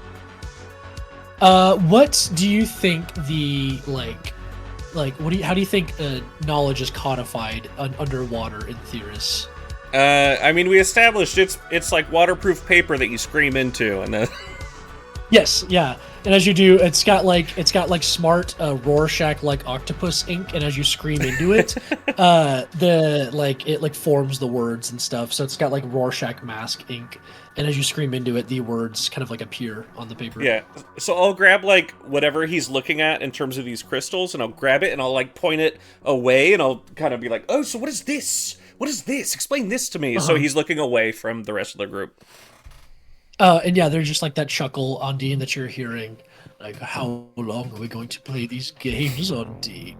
I'm more than happy to watch, but, well, let's just see where things go. And like, none of you are hearing this, just Ondine, and Beak is pulling it up. And he's just like, well, yes, I had several questions about how it stores energy and whether or not you use it as batteries, as filtration devices, and just kind of like going back and forth. He's momentarily has disadvantage on perception and insight checks. So for whatever you guys would like to do. We're going to sneak up behind, and then I'm going to use the help action to give Stephanie advantage, to give Cosette advantage on her sleight of hand. I'll be right back. Okay. I'm thinking it's like kind of like up and over like the cave, you know, so I can kind of like come down from above. Go ahead and give me a sleight of hand check to grab the crystal, or sorry, to grab the pearl. Oh, that nat 1 got made up by that nat 20. Hey, that's sisterhood. 35. You go to reach for it, and you indeed deftly kind of like pluck it and hold it in your hands. And it like kind of like hums with this energy that it didn't really before.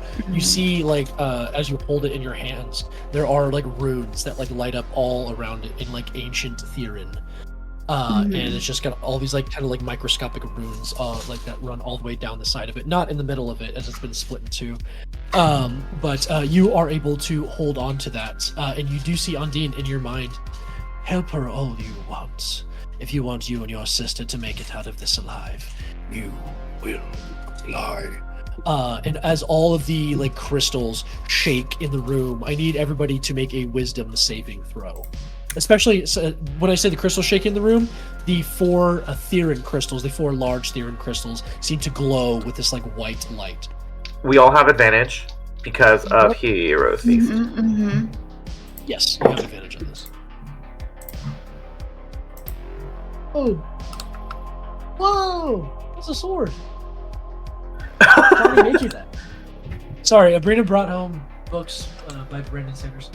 You got Wind and Truth? She got Way of Kings. She brought home Way of Kings and Words of Radiance. Did you get this as a gift?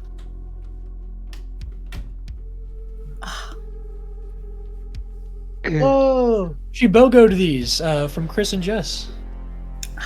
Best buds. Sorry, I haven't seen my girlfriend all day. Ew, affection. That's cute. Wisdom saving throws all the way around. Oh, everybody? Yeah. Yeah, and you have advantage. Because Ondine in her mind heard the Sea Witch yell comply in this growly voice. Everyone. Ooh, I'm not really within 10 feet. Am I within 10 feet of anybody? You're within 10 feet of Marisha. Just Cosette, because you are talking to the professor while she goes up and grabs the pearl. You get a +5. Ooh. I got 28. 28. 29. 29 passes. 16. 16 doesn't pass. Comply. 19. 19 just fails. So Beak and Marisha, you find all of yourselves like locked in place, and the professor looks up to you like Beakus, and you're just kind of like held in place. You are under the effects of hold person for the next 6 seconds, and as we do that, we're going to roll initiative here. As the professor looks at you and says, "Well, I wish it didn't have to come to this, but..." And he takes the knife out of your hand and he goes to like stab you. Oh! Is he gonna betray you? Cosette, you again. Actually, yeah, he Freaking- just he takes your hand and like plunges it into your own chest. Freaking Benedict Barnacle. Let's go ahead and roll initiative. Cosette, you get a +5 to this. Okay, thank you. I needed that. Hi, Abrina.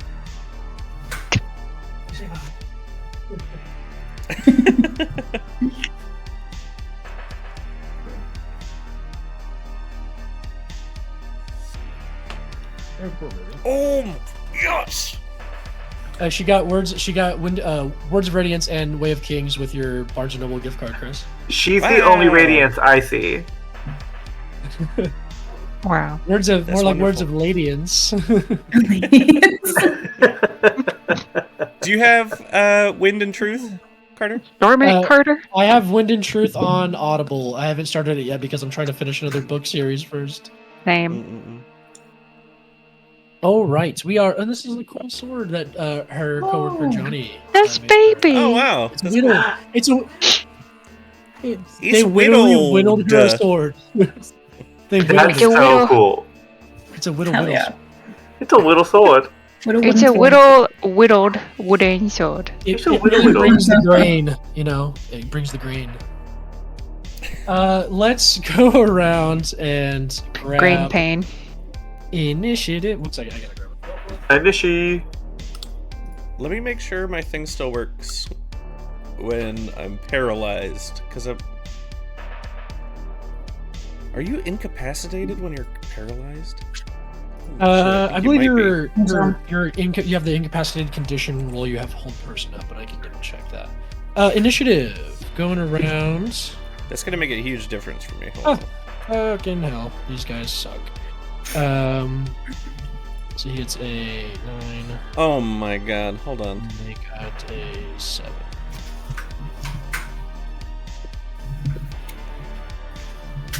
Incapacitated. Can't take actions or reactions. Hell yeah.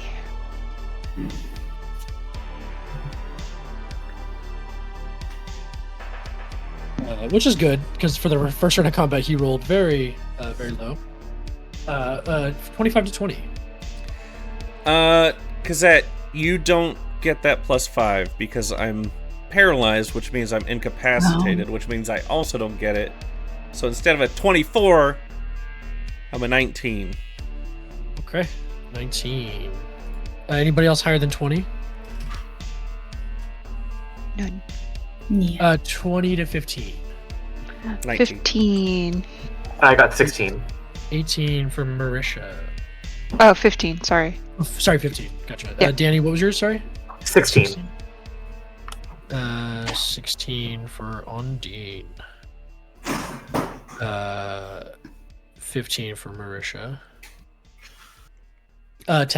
15 to 10.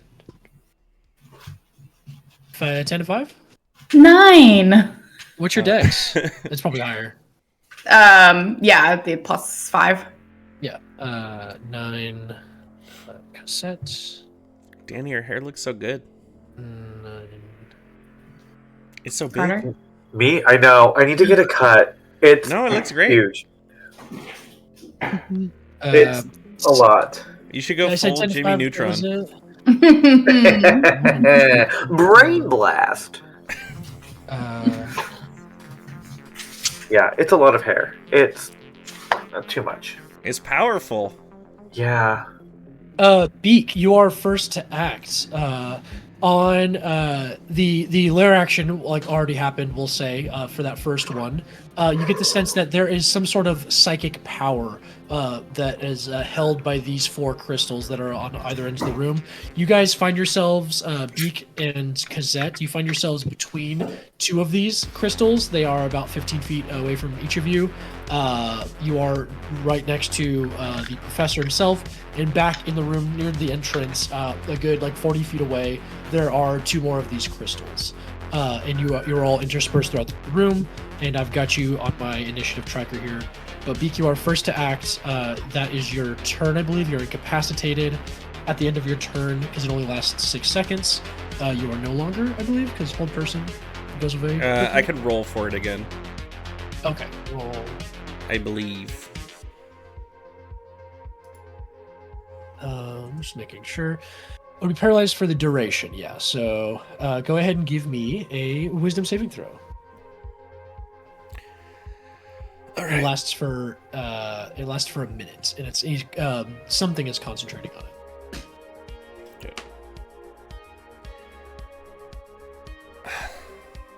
Like my You have bonus advantage? is so wild. Oh, I do.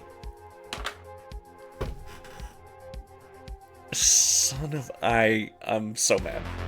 Nope. I rolled a 4 and 2. What'd you get? 14? Let's see. My bonus of plus 12 right now means 14 total. Yeah. 14's not going to do it. That's the end of your turn. Or sorry, as 16, to- whatever, which also doesn't work. So he with that, he's gonna take your dagger on his turn. He's gonna try to drive it into you. But that is your turn. Beak on Dean. It is your turn. I'm going to just think back to the voice in my head. And I just say, we're not your playthings anymore. As I cast Bless on all 4 of us. And as I cast Bless, you guys see a spirit of a Doug show up next to you. And they're kind of their swords are in hand, or their hand axes or whatever.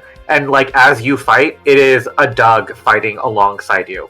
He's got the broom in his hand with the bristles at the end. Yeah. And he goes to flip it up, and it just becomes a mace of light, this cone mace of light. He's like, I'm ready to kick some ass, I am. So yeah, they're helping you by giving you an additional D4 on everything you do. Very cool. Woo. Very good.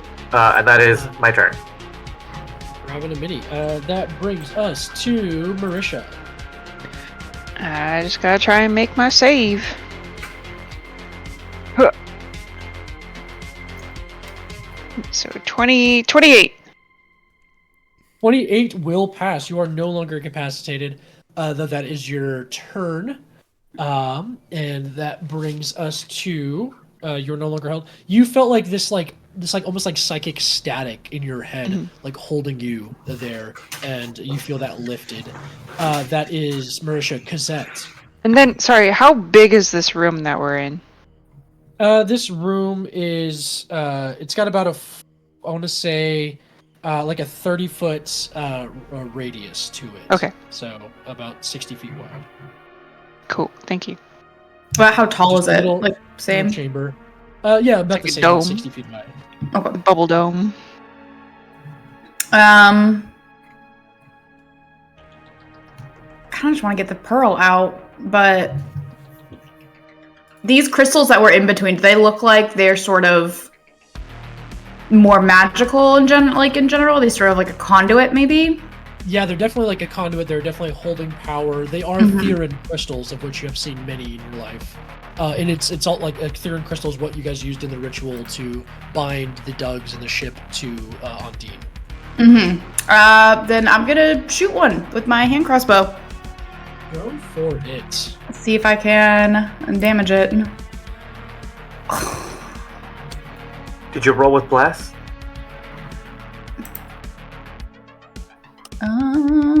Don't roll to everyone.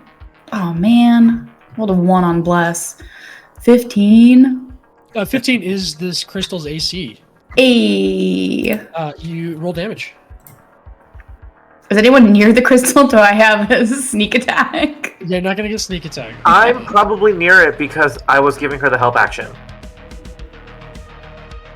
Yeah, it's not a combatant, so you're not gonna be able to Okay. sneak up and sneak attack wise. But yeah, it's just an object. Look, it's 8 damage. But what are you using to shoot it? The hand crossbow I have. That is also powered by one of these Therin crystals that has this force effect to it, right? So as you do it, how much damage did you deal? 8. You deal 16 points of force damage to this. Oh. As the reverberation from one crystal to another and you see it like it kind of like shake, and instead of like cracks appearing where you hit it, cracks begin to like appear around the top and the sides of this crystal. It is vulnerable to damage done by like other things of other theory crystal make. Perfect. So I got 4 crystals on the board. I'll say crystal 1 in the top left quadrant has done 16 points damage. Cool. Cool. That brings us. Cosette, is that your turn? Yeah, I probably like swam a little bit higher up. If I was probably like maybe 5 feet above the pearl, and kind of swam like 30 feet up. Okay. So I'm a little bit out. See.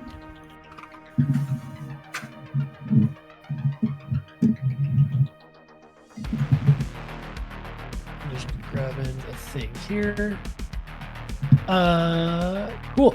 So Beaky, you have he has advantage on this roll as Cornelius tries to plunge your own dagger into your chest. Oh boy, that's probably not gonna do it. 5 and a 6. It does a 15 hit you. Beak, does a 15 hit you? No, I don't think so. No. 15. So like you're like he grabs your dagger and like he goes to stop it, and it's just like boom, against my your eyes just armor. kind of look down, and my like eyebrows narrow. Yeah, and he just kind of like drops it and kind of like steps back a little bit. That's his action, but he will. He says, "Matron, at any moment, I do require your aid so that I can further conduct my research." And he kind of like looks around and he says, "Oh, well, yes, I believe we can bring that one out to play again." And at the end of his turn, you do see a flash of light, like a reverse version of the banishment that Ondine cast on that mage hunter. You see, woof, in a flash of light, a version of this mage hunter 2 weeks later, covered in like seaweed, in like a little bit of like rust. This mage hunter lands here in this space with all the damage that had been done to it and everything. So it's like we're picking up right where we left off with that thing, but it was looking bloodied by the time you guys had begun to by the time it was banished. So when you had Beak is banished just it, like his eyes go fully wide and just the most pure fear. like, The "Not only this thing fucking he's thing." scared of. You when you banished it, you get the sense that your matron like took it to her realm wherever she dwells, and when it comes back, whoosh, with a flash of like other water around it, you think it has been on the water plane. You caught it in a Pokeball. for these weeks, and you abandoned that magic, and so she took it for herself. So we come back to this with let me see. Making sure I have the thing brought up. But he's going to, with his turn, take some swings at, we'll say when he comes in, it is Marisha and Ondine who are back there, evens odds. It is odds, he's going to go for Marisha, and he's going to take a swing. Oh, damn, that was almost really good. Does a 19 hit? Marisha? Yes, it does. This is just that kind of like sword attack, and as he brings the sword out, it's like crusted with like crustaceans and barnacles on it. And he goes to swing some d8s at you. Not great. 5, 4, 9 plus 7. So you take 16 points of slashing damage. It's like at this point, it's almost like been dulled and so covered with crustacean in this elemental plane that it's like bludgeoning damage at this point. But you take those 17 points of damage, and he's gonna take another one at Ondine. That is a 29 to hit Ondine. Absolutely. Just keep those d8s out. Oh boy, that was better. 9 plus 6. This is 15 points of bludgeoning damage as he brings down 2 attacks. That's going to be his turn as he brings that down. We are looking back at the top of initiative with the lair action, and you see the crystals, the Theron crystals, begin to like light back up, like they are charging for another ability. That's the lair action as they recharge. Ondine or Beakus, is your turn. Gonna roll another save. Yep. You're blessed. Time. Oh yeah. Ooh yeah. And you have advantage because of Hero's Feast. I have advantage. I'm blessed. I have a plus 12. How could this possibly go wrong? That's a billion, baby. That's let me see if I. Yeah. So 29. Yeah, 29. The static that fills your mind begins to whoosh, move away, and you are no longer held. I should have. But I should have rolled a concentration check for the crystals that are doing this effect through her. But when you attacked it, but yeah, if you guys are held and it does this effect, I will roll concentration checks when you hit the crystal. But that is your turn, Beak. Ondine, it is yours. Yeah, but now I can do reactions again. Yeah. Oh, there we go. It's good. I'm going And I got a new to reaction, baby. use my bonus action. Ooh. Scary, spooky. I'm gonna use my bonus action to cast Spiritual Weapon at 4th level. Hell yeah. And let's say, do you want this one to be Captain or another Doug? If this is your spiritual weapon, it can be the captain. Okay, cool. So the spirit of Captain Rogers Yeah. shows up. He comes out. He brings out his what's the scimitar? His scimitar of strength. And he kind of holds that out, and he just glows with that ghostly green energy that is the energy of your friendship and your together curse. And I'm going to attack.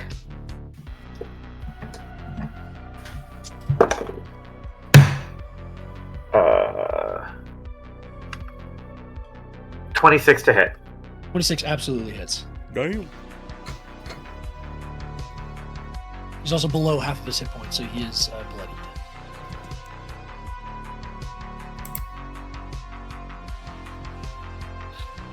Where is it?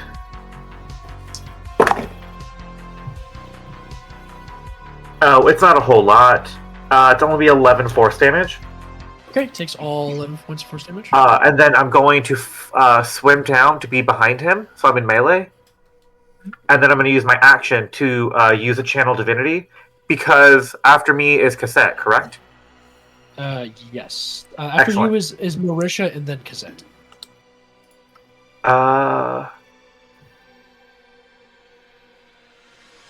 Okay.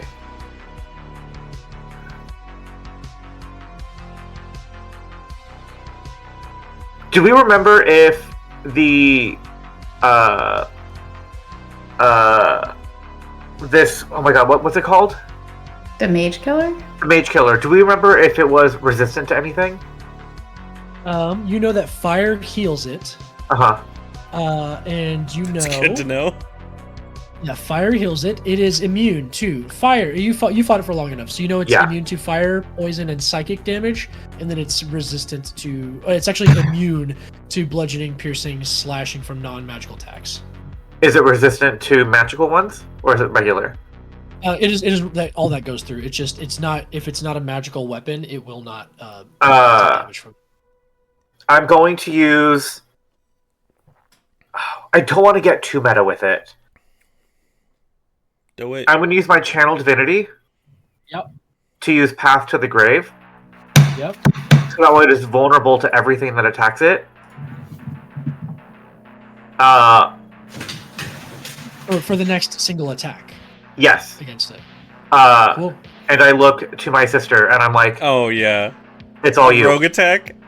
Yes. Yeah. Which is why I swam down to be next to him in melee, so that way you have sneak attack. Thank you. Yep. Yes. Very cool. Beautiful. And you are behind it. I'm behind it. You're yellow. You're And yellow. it will be vulnerable to all of your damage. Yes. Oh my god. Okay, very cool. Cosette, I'm witnessing very cool art. Ondine. That is this my turn. beautiful. Sister Magic. Marisha, it is your turn. Okay. I would like to use my action to conjure animals, and I will conjure a one hunter shark, and then as my bonus action, I will wild shape into a killer whale. Oh, really? Friend. Okay. Into a How big? willy friend. 15 feet. Willie, where are you? Come here, Willie. We fit. Are you large or are you huge? I forgot that it's- Willie The joined. killer whale is 15 feet, and then the hunter shark is a large beast, so it is 10 feet. Oh, does so that you're like huge, right? So, Yeah. and then large. Okay, yeah. So two big things just appeared right over this mage hunter golem. Hello. Very cool. Is there anything you can And do? then let's see. Okay, now that I use that, boink. Sorry, I have both my phone and my iPad because wild shape and summons take everything that I have. Okay. Why is your Willie so much bigger than mine? Because it's the willy inside us. I don't know. Maybe the friends are the willies we made along the way. Yeah, it's the willies we made. Okay, so I will have the hunter shark attack the steel defender guy, Okay. whatever he is. Do you want to... I don't want to get meta, but I was going to use my Path to the Grave, so all of Steph's attacks would have vulnerability. Yeah. If so you can hold your action until she attacks. Okay. I Yeah, could go you for the get- crystals. You can go for a crystal. 'Cause Ooh, that's probably Marisha, gonna be very yeah. helpful. Killer whale, I was gonna go try to like headbutt one of the crystals. Ooh, yeah. Cool. Heck yeah. I don't Okay. think You it's meta to strategize, Danny. Is it? I don't know. Right. Yeah. You I never didn't do say it. that. No. I never I do set it. up my sister for success. Yes. Yeah. Go for the Before crystals. healing. Crystal 2, so like it's 1, 2, 3, or sorry, we'll go clockwise, but 1, 2, 3, or 4. You want to go Okay. to 2, the top right? Sure. Okay. I'll go for one of them, and then the shark can go to another one if they can. Okay, perfect. Do you want to go to the one that Steph has already hit? That Cosette is already Sure. If part there's of? already damage to it, why not? Cool. And you've got the movement, so you get there. You will incur an attack of opportunity because the mage hunter did appear right behind you. Okay. If you try to move out of its range, Behind me? Yes. Okay. he'll take a swing. Okay. With a 15 to hit. Hit. Okay. 12, 15, 22 points of damage. Okay. Okay. Blink. But you may take your attack. Cool. Okay. There's so many things to do with this. All right. Plus You're doing amazing, Sweaty. 17 to hit the 17. crystal, and then Yep. 5d6. That's good. Oh shit. Whoa. Oh my god. Okay. Oh so my s- goodness. 12, 13, 14, 15. 20, Marisha. 24. 24, 24 points of damage. Yes. What does it look like as you obliterate this crystal? Woo! I just full on headbutt it as a whale. Just. Yeah, and all the cracks that had appeared around it, it like and it shatters, and you see the light leaves, and you see there is like a lot of energy that goes, and you feel it like blast back against you. No damage, but there's like an offshoot of energy that was stored within this thing, Okay, and there's okay. like that a little bit of that static that kind of goes by, but. Mechanically, the DC for the hold effect that this thing does, that will drop by 2. Okay. And then can I have my summon shark go for another crystal? Absolutely. Okay, so they have 40 movement, so wherever they can get. Yeah, they can. And 6.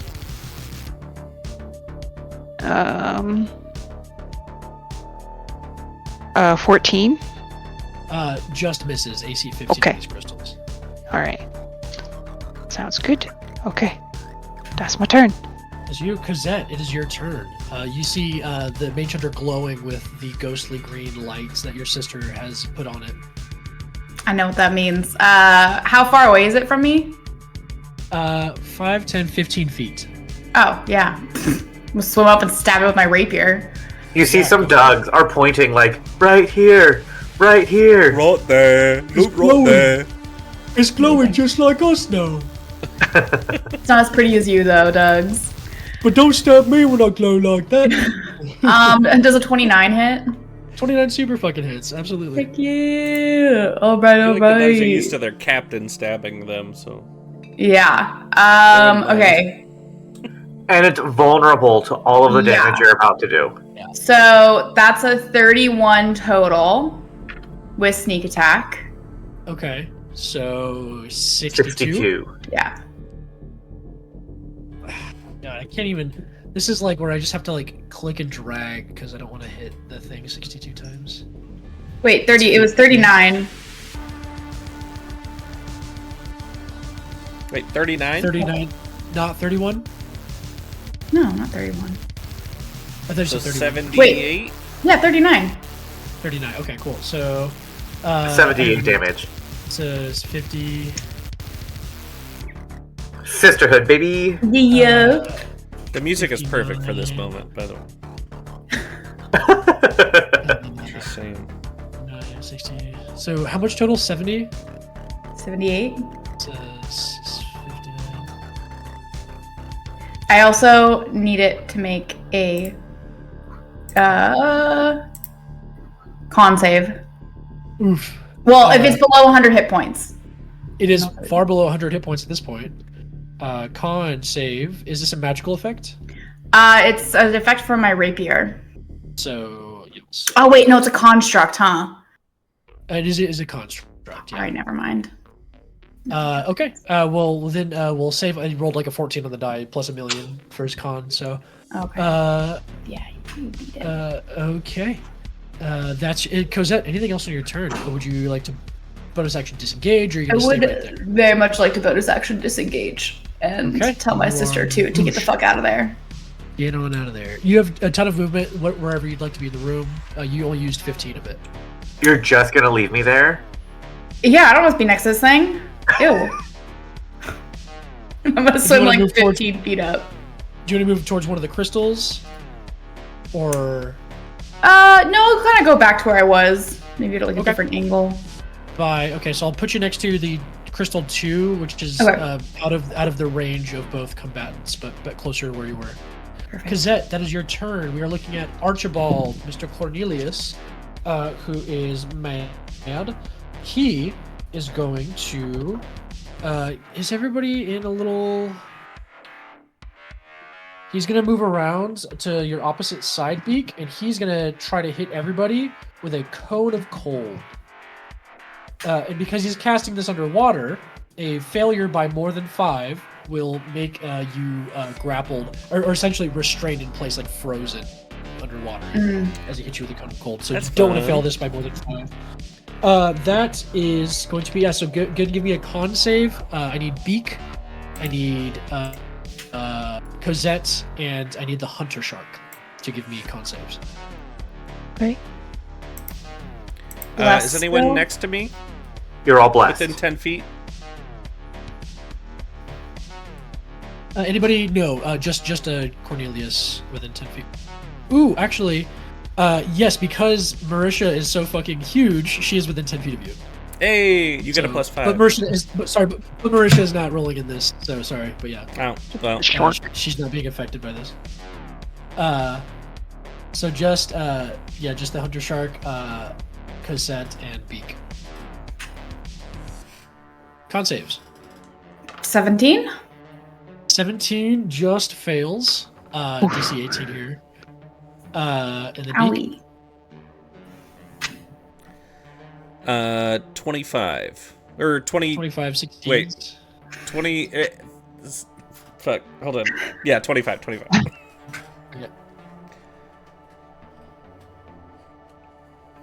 And then the Hunter Shark. I failed. 10, 27.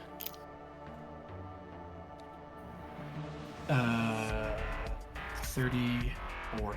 34 points of cold damage on a failure, and 17 points of cold damage on a success. How much did the shark fail by? He got a 14. So 13 would have done it, but yeah, so he's good. He's not frozen. Just takes the total damage. So 34 on a failure, 17 on a success, and that's going to be his turn with the cone of cold. Doesn't have a bonus action he's going to use. That's going to be the Mage Hunter's turn, and he has. You see, he's gonna try to light up that he's like a big carved rune on his face. Like he's got no facial features. There's just like a rune that is carved on his flat face. And you see it trying to and it doesn't. It is unable to power up based on the deterioration of the 2 weeks spent on the plane of water. It is so its beacon not work. You say beak. It is also. You can't see, but Beak is weeping. Go because he doesn't have no beak. He can't turn his beak on. That is okay. Well, he does have a gnarly thing that he gets to do before he dies. Who is he close to? I'm right next to him. He'll just try behind to get the him. people he can get. I'm behind him. 5, Maybe he can't 10, see you. 15. He'll go right here. It's hard for him to try to get everybody, and there's not enough room. How big is this cone? Oh, it's only a 15-foot cone anyway. Okay. So he is just going to, and this won't affect the crystal, but he is going to try to hit the Hunter Shark and Cosette, because they're the only two people that are close to each other. I need you to make con saves. Cosette and the Hunter Shark. So annoyed. I need somebody to do a mental save, and then I can do cool shit as a Watcher Paladin. Got 18. Also 18. 18 also, yeah, just succeeds on this. You guys will only take half of 10d8. Oh, goody. Roll this twice. So much better. 10. Average of 45. You're fine. I mean, I got health, but like, I don't want Shark's to dead. waste it. It's okay. 38. Okay, he's dead. Oh no. 42 points of poison. That's below average. You're good. Yeah, that was low. 42 points of poison damage. And no, I mean, come on. It's below average by 3. It's not low. because the face of the rune doesn't alight. You see that there's like and the face splits, and then there's just like a little nozzle that pushes out this like noxious fume. And underwater, it kind of moves a little bit slower, but you're trying to get out of the way, and it just catches you and it goes down your lungs. But you're able to resist most of this effect. That is his turn. Beak, we're looking at you. So it's 42 on a save? 42 total, so 21 if you succeed. Still dead. The shark goes belly up and just starts going down. Yeah. No! Hunter Shark versus Mage Hunter Golem, you know? Yeah. Hunter. I will get revenge. It's Beak, my two greatest enemies. A golem that I don't know but made me feel weak, and a guy who betrayed me worse than anyone ever has. I'm gonna have to roll a 50-50 for this. Yeah, you are within the melee of Archibald right now, and then the golem is All right, about 10, I'll 15. kill. Hey, corn dog. You're nickname. not my. Yes. I revoke the nickname. No. Take 6 damage. I was gonna say a lot more, but after that reaction, it's just like, no, just leave it at that and just start swinging at him. One of his proudest moments. You will die! Okay. I'm gonna do a Great Weapon Master attack. So -5 to this roll. I want to see. I have all my shit. Do I want to do a thing? Do I have a thing? I'm going to save. Alright, I'll save my stuff. I'm going to just do a Great Weapon Master attack against him. Mm-hmm. Son of a bitch. That's 7 to hit. 7 is going to miss. I thought so. I'll do another Great Weapon attack. I did. Guys, remember that first? Oh, here we go. Okay, for 1 second. Okay, good. Do your thing. I did forget to do my thing, but do your thing real quick. 22 to hit. 22 hits. Yeah. Okay. So this is a Great Weapon Master attack. And I'm gonna do a. I hate this. I hate this guy. Yeah. This guy sucks. But so I'm gonna do a 4th level smite. He does. Okay. What's your thing? Because I want to roll my butt attack before.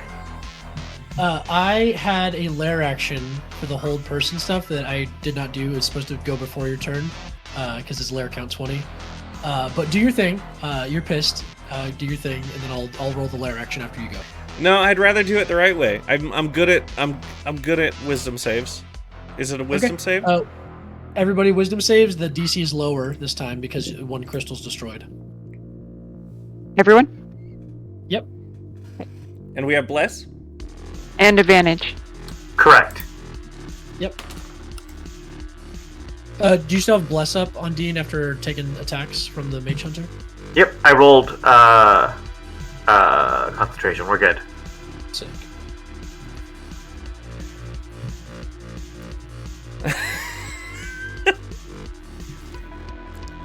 I got a 15 with the plus 12 and a 1 on the.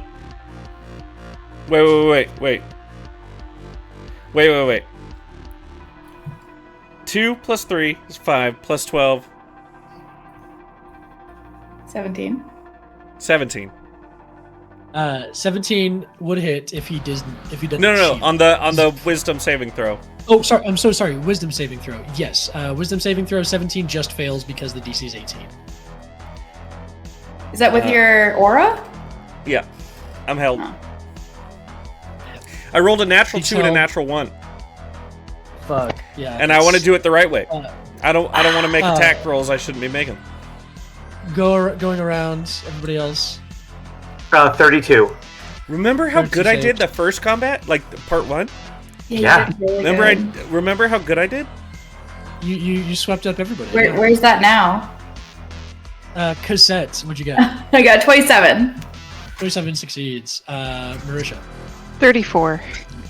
34 succeeds. So nobody's Yeah. held except for Beak, unfortunately. Where is Beak, my? that I is need your a different turn. die. I only have 1 die set here. I'm switching dice. The psychic hell that you are in right now, Beak, you feel like you're doing great. You just did like a 4th level smite on this guy, and you're doing great. Like in your mind right now, you are fighting him, and you just see Beak going, "Yes, take that!" Ha-ha! But like it's like held in place. Full victory. But that is Beak's turn as he's held. Ondine, it is your go. This guy's still Sorry, up. fuck that up, we'll write it down. Yeah, they're he's looking very badly beaten. The Mage Hunter Golem. He still's got a little bit of hit points left, but he's. Oh wait, can Willie? Sorry, on my turn, can Willie join the fight? Yeah, absolutely. Can he? How does he get here? He swims. He was close. He just it took him this time. You squeezed into a very narrow cavern to get here. Yeah, he's a little whale. We made that very clear. He's just a little guy. Did you? It's a little Willy. Did Willie join in the curse pact or no? I don't know about the curse pack, but he definitely joined in the feast. Yeah, he had the hero's feast. So he's really full, but he's so full that he can't get into this cavern. Oh no! You barely squeezed in yourself. Oh really? Oh shit! All right. Yes, Beak. You hear Ondine with, Can I? I'm going to use my bonus action. Ooh, hold on. First, I'll do my attack. Wait, what was that orca noise, real quick? Marisha looks over like, huh? As a whale. My people?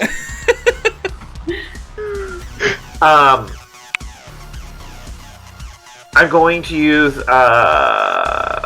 Toll the Dead, so I need a Wisdom save. For which one? The big guy. Plus 0, so that is just going to be a 15. Failure, dude.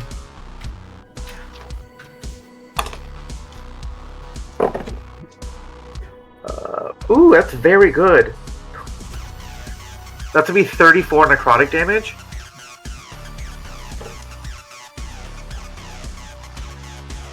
$34 necrotic damage. Oofy doofy. He's looking really messed up. And then I'm gonna use my bonus action to hit him with Captain Rogers. Yeah, go for it.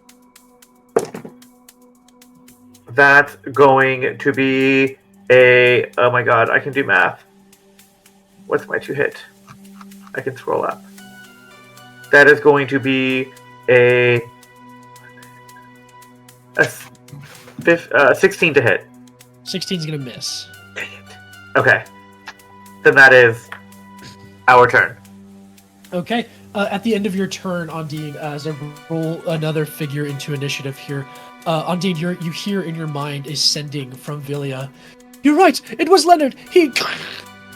And the message cuts off, and you see apparating in the room before you, teleporting in. You see the Is it Leonard? Water Genasi, Leonard, with a similar not a crab claw, but like a lobster claw halberd. Yeah.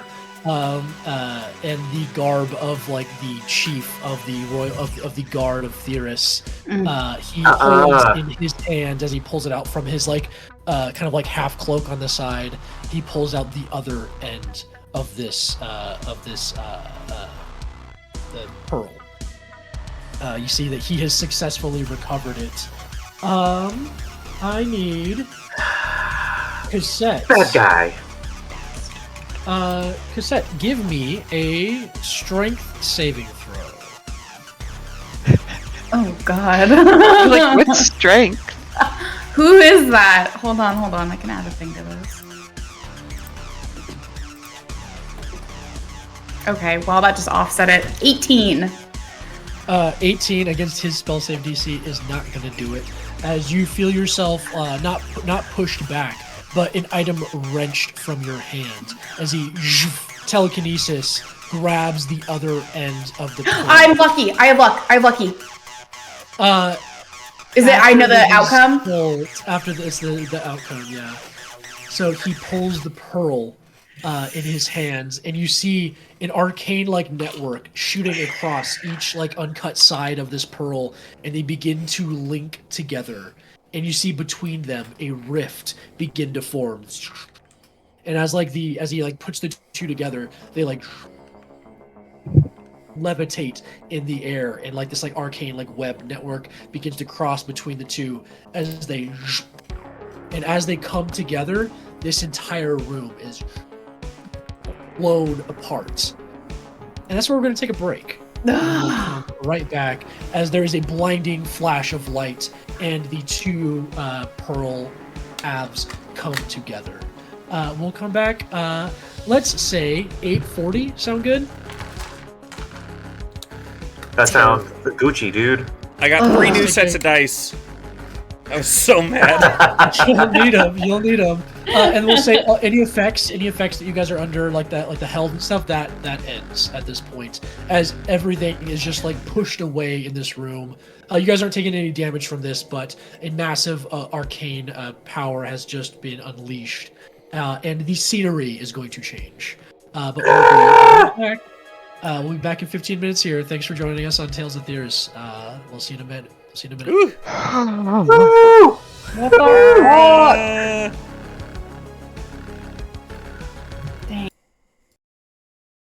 A few moments later.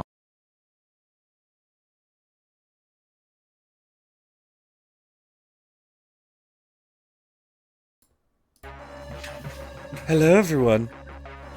Welcome Hello. to the Puppy Zone. Hello. Hello. Puppy zone. This zone full of puppies. Get in the zone. And it's Puppy also, zone. funnily enough, full of a lot of other things right now. As the cave that you were in, the just like the bunch of rocks that were there is blasted away. You are all like kind of like tossed back. Where there once was like this crater that like, or where there once was this like subterranean tunnel under all these rocks, it is blasted away, and you find yourselves like in like an almost like crater right now. In the distance, in the far distance, you can see like the lights of the city of Theris.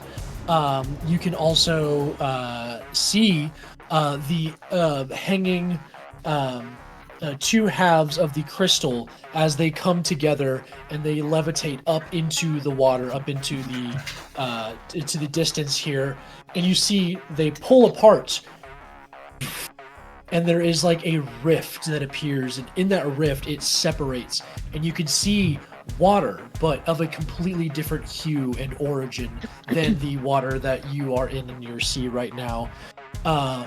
Manifesting around that, not coming through the portal, but just around that, you see this like very delicate, like white, green, and kind of purple jellyfish-like figure, where like the like dress is like the bulb of the jellyfish head, and atop that sits a torso and long arms and beautiful flowing hair of Ondine you recognize to be the Sea Witch. And you hear the crew of Dougs and the captain actually next to you as your spiritual weapon just go, "It be her. We want her head. We want this curse over with." And you see the Sea Witch lift her arms up as behind her tentacles begin to just pour out of the rift to the water plane. She says, "Ondine, we could have shared this together. This could have been our moment of triumph. But no matter. You shall be left behind, just like the rest of this world, and we shall swallow it with our own." And you see water begin to pour out from the elemental plane of water, and following it, you guys are almost like find yourselves like rebuffed and pushed back as all this water begins to rush out of this slowly widening gap. And you see these like white, very pale white tentacles lash through. At the ends of these tentacles are like suction cups covered in like barbed hooks that go like counterclockwise and spiral down into the center of the cup. You see dozens of these like leviathan like arms come out, and then you see an eye, and you see another eye, and another eye, and another eye, and another eye, and all over the body of this leviathan you see they blink simultaneously. I need everybody to go ahead and re-roll initiative as this massive form begins to make its way out of the slowly widening portal to the plane of water. Am I held? The crystals are gone. You are right? now. The crystals are gone. You are no longer held, so everybody is just faced with this massive leviathan. So everyone Are within we 10 within- feet of me gets +5. I'll say in this moment, as you guys are all being like pushed back, you're trying to come together so you guys can all be within 10 feet of each other as you start combat. Sick.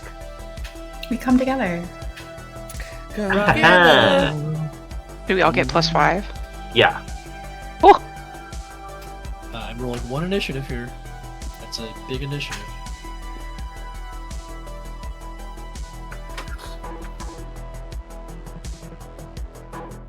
Uh, 25 to 20. 24. 27. 27. Rolled 18. 25 was Ondine. I got 24. 24 Ondine. Anybody else? 25 to 20?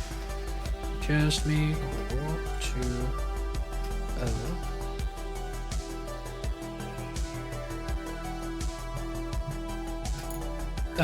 20 to 15.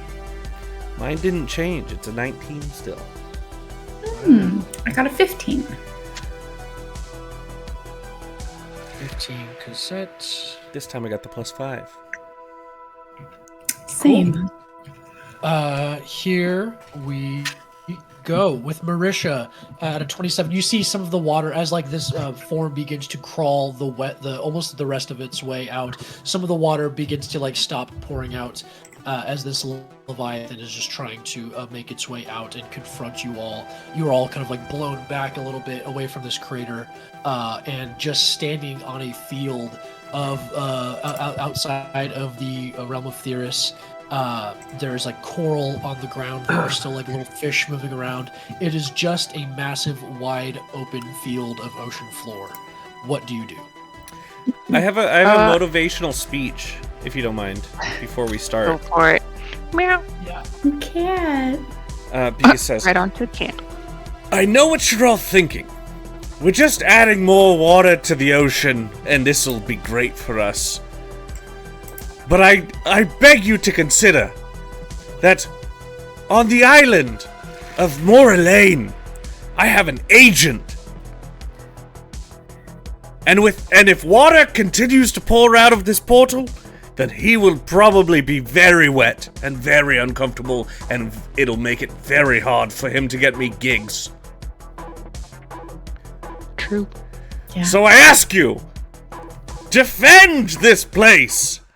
Even though the water is pretty chill and good, I say we fight regardless. For my agent! For your agent. It's all the dogs from like the ship that's slowly making its way up. As you see that the ship is like turning and like in the distance behind you, starting to make its way towards this location, but it is not here yet. Wonderful speech, Marisha. How do you follow up on that? How do you follow that? I would say something, but I'm a whale right now, so you wouldn't understand me. No, we understand beasts underwater, right? Because we're elves?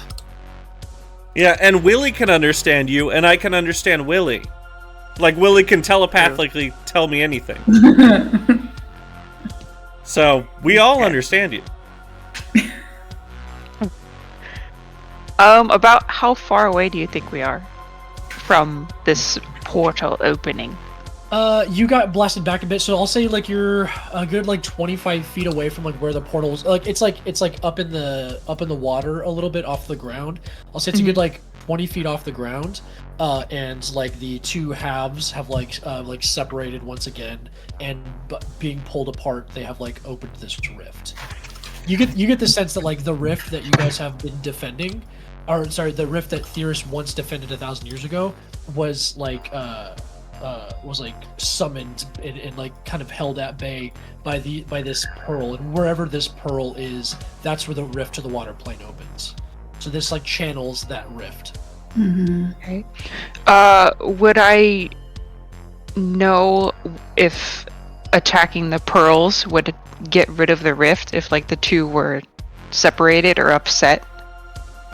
If the yeah, definitely like if there was like some sort of like lack of connection, all the water that's rushing in right now would come to a stop. And Okay. the Leviathan that's coming out, the Sea Witch, she's like halfway out, and she is gargantuan, just massive. Is there a way to go under it to the bottom part of the pearl? At this point, yes, you can. Okay. You can start to move under it. There's no like attack range or attacks of opportunity you'd be incurring. There's just a ton of like tendrils that you're gonna have to like navigate through and around to get there. Okay. Alright, I'm gonna do that and then try to go for the pearl. Okay. Hey. So I could go up to 60 feet.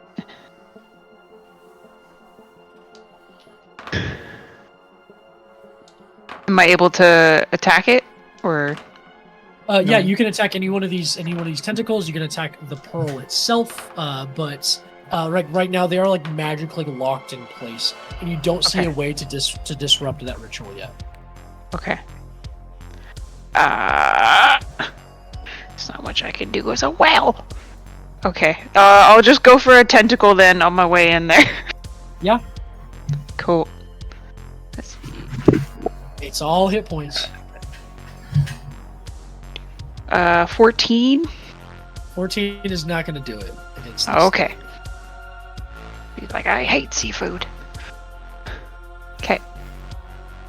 That's all I can do, because I can't summon anything else right now, and no other spells.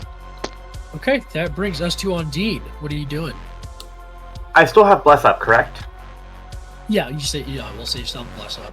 Like the form, like the kind of like translucent form of the sea witch has like disappeared, and you see as one of the heads of a part of the massive head comes through. There's like a glowing crystal in the center of what you think this Leviathan's head is, and it glows with the light of the sea witch. Like everything that you have seen and heard from her has just been some psychic manifestation of this thing's power. How is everyone looking? People taking damage, right? I'm not great. Only a little bit. I'm bloated. I'm gonna do as my action, a 5th level Mass Cure Wounds. Give everyone just a little bit. Wow.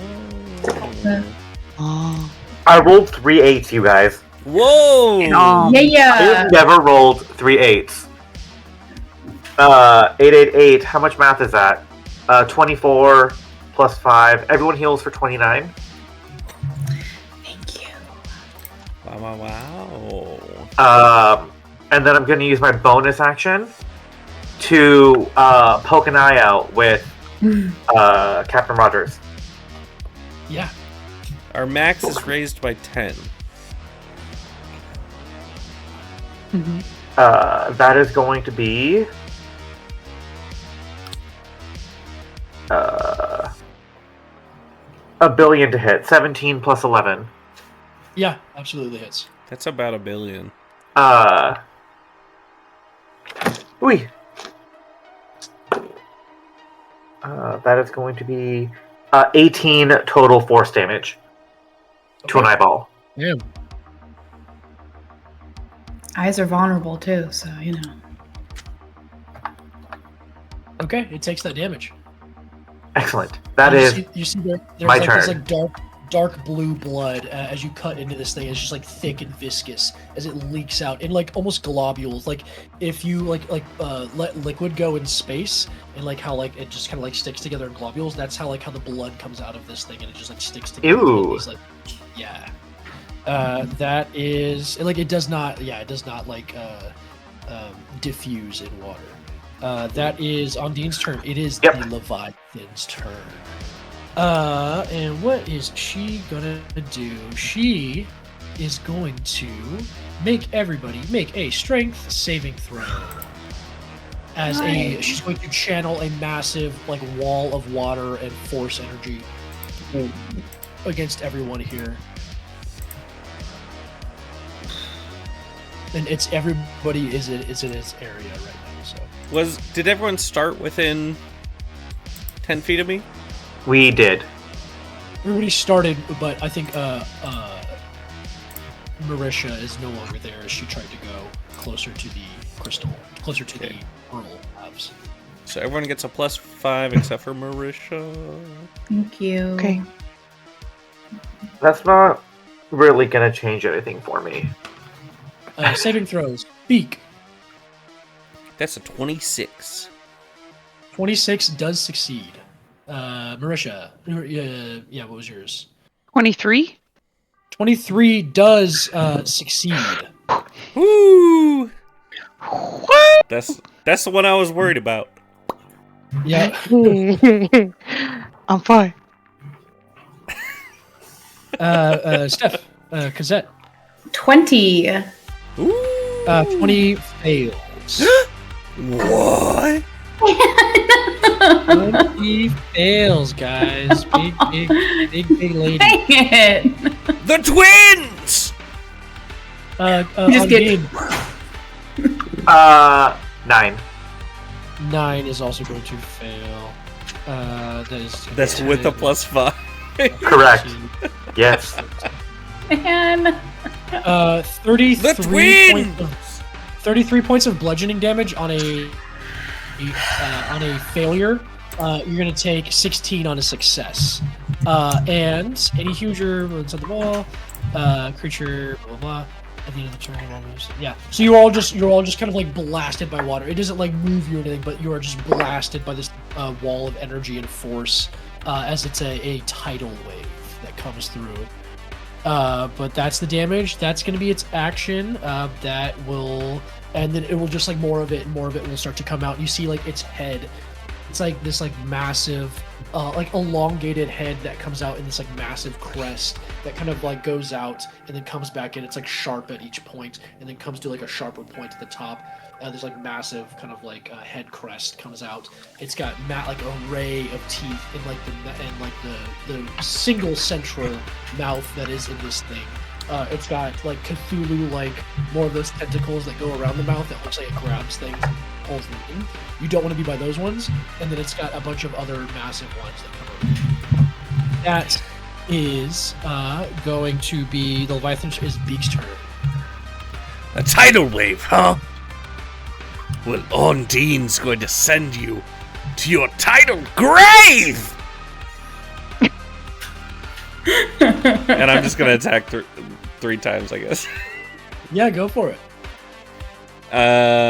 Is the artist formerly known as Corndog still there? You do not see Corndog anywhere, formerly known as Corndog anywhere right now. Okay. It's just the Leviathan or whatever these tentacles are? You're only seeing the Leviathan at this point. No Leonard? Okay. You're not seeing Leonard or the Leviathan.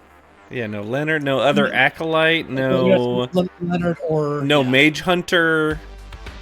You do see what is left of the Mage Hunter as this thing kind of came down. There's like a cluster of rocks close by, and you could just see the sword like jutting out.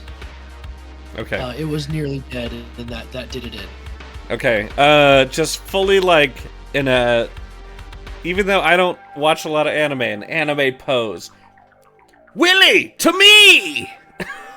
As Willie rides up. Actually, let me see if it's better to get advantage or for Willie to just attack a couple times. Yeah, I'm gonna have Willie give the help action for my first attack, which will be a great weapon attack. So I'm gonna attack first. That's oh my god. Holy shit. That's a 20 to hit? 20 will hit. Okay. Oh god, I just roll so bad. I'm gonna do I'm gonna test. It's gotta have a crazy high AC. I'm not gonna do any more great weapon attacks. I'll just do another regular attack. I fucking should have. That's a 28 to hit. Yeah, it's Freaking dang it. And I'll do a butt attack. Not another great weapon. Screw it. Butt attack will be great weapon. Why not? It's just a butt attack. Oh my god. That's an 11 to hit. Son of a... I hate myself. Okay. Okay. I'm gonna... So that's 2 hits, right? Mm-hmm. Okay. Yep.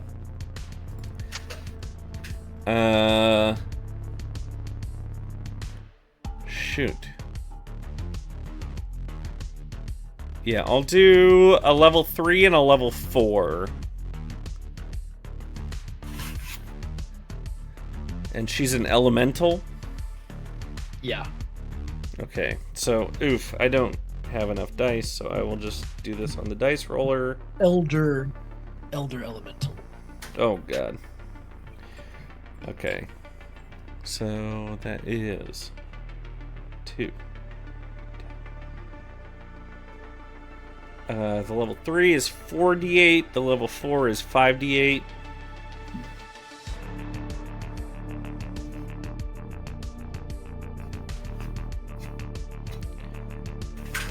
Not amazing. That's 66 points of damage. Mm-hmm.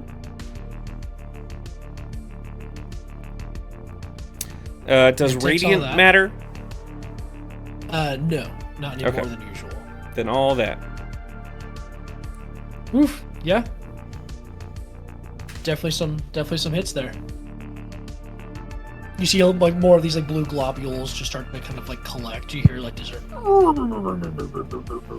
like this like groan of pain, but beyond that. And I say, "You're nothing like my Aunt Ursula. You're much crueler. At least she makes fair deals when she takes souls and stuff." And then you try to make the third attack with the butt and just miss, and then there's like a chuckle in your mind. Looks like just like your failed career in comedy, you're the butt of the joke. What? I quit when I reached the height. Literally. That I think that insult just fully bounces off of him. Like he's too stupid to even understand. You also killed it, so... What a fool. Listening back, I don't know that I did, but like Beak believes that he did. Okay, but like in the moment, it fully felt like you did. That's all that matters. I'll take that. I'll take that. The bar was low for comedy. Everyone had been really dry, and then you came in with a bunch of wet comedy, and they liked it. I had the sloppiest Cosette. wet comedy. No. Cosette, it is your turn.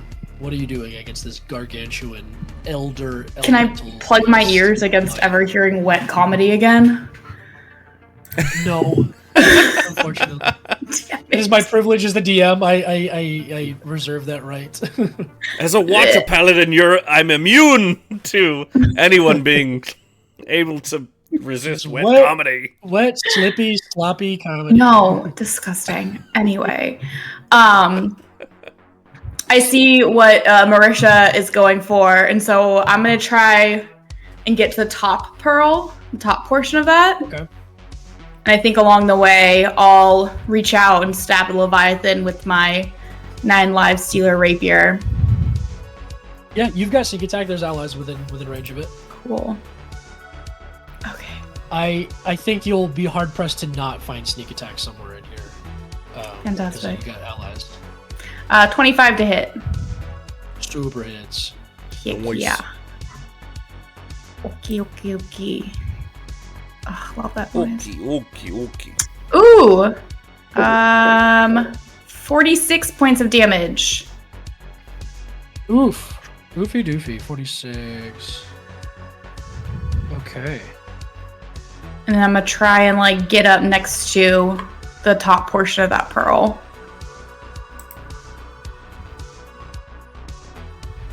Okay, you are up next to that. It is like reverberating with energy. You see like all of those like tiny microscopic like runes. They're all like alight with like this blue light.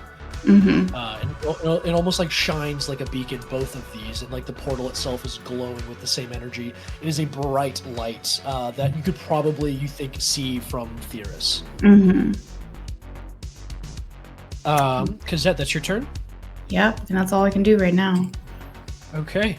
At the bottom of initiative, initiative count 1, you see and hear as a volley of cannons comes up alongside as the ship you saw it coming straight ahead. It like pulls to the side and pulls a drift maneuver, and boom, boom, boom, boom. Volley of drops a strategic anchor. Cannons. Yeah, like it fully drops anchor and then like pulls away. Launches 4 of these attacks. Actually, That's there's so 4 of you. sick. Everyone roll me a d20 plus this is plus 13 here.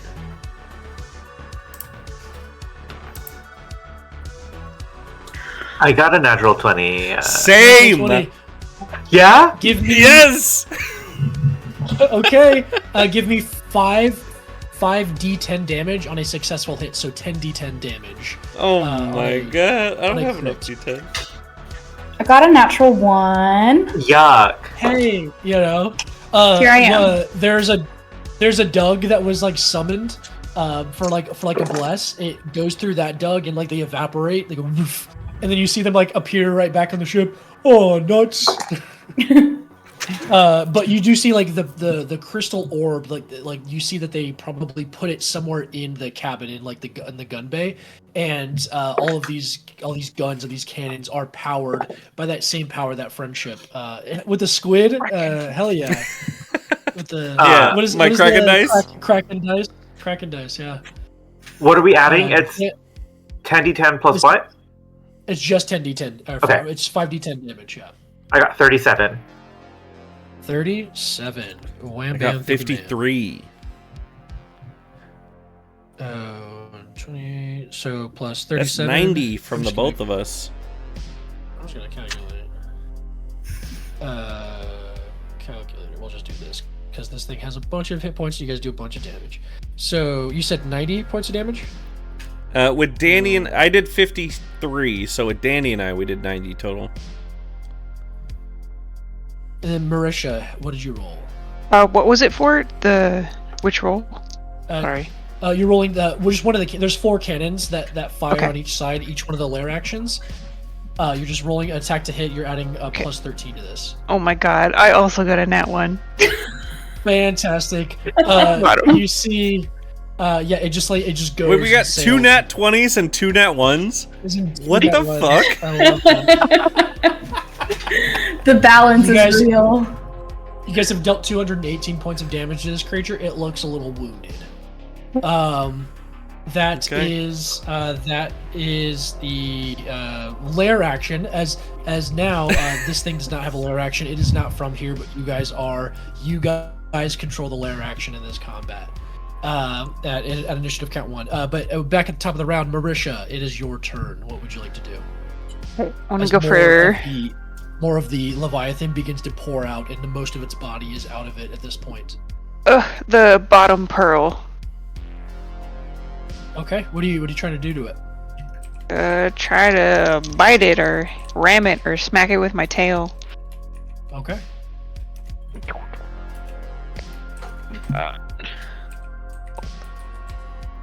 17?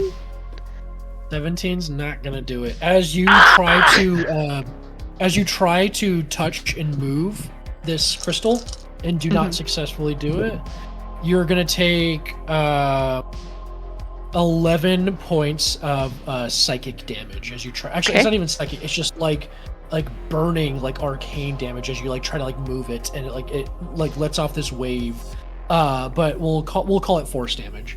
Okay. But that's 11 points of force damage as you touch it. Ew. Okay. Yeah. Anything else from you? Nope. Okay. Trying to lose hit points. That brings us to Ondine. I'm going to. The crystal is still. The pearl is still there, correct?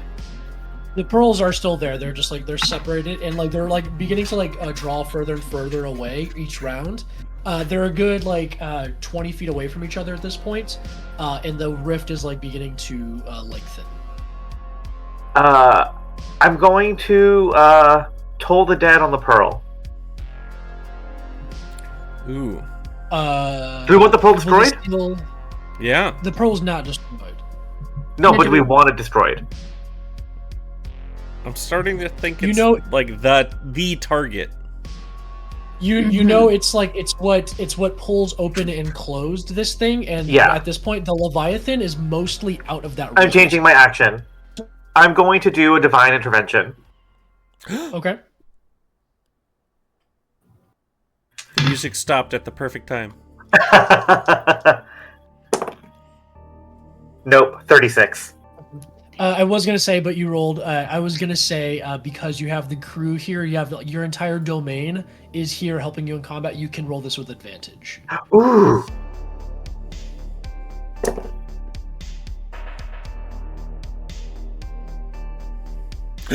No way! 004? 004, baby. What?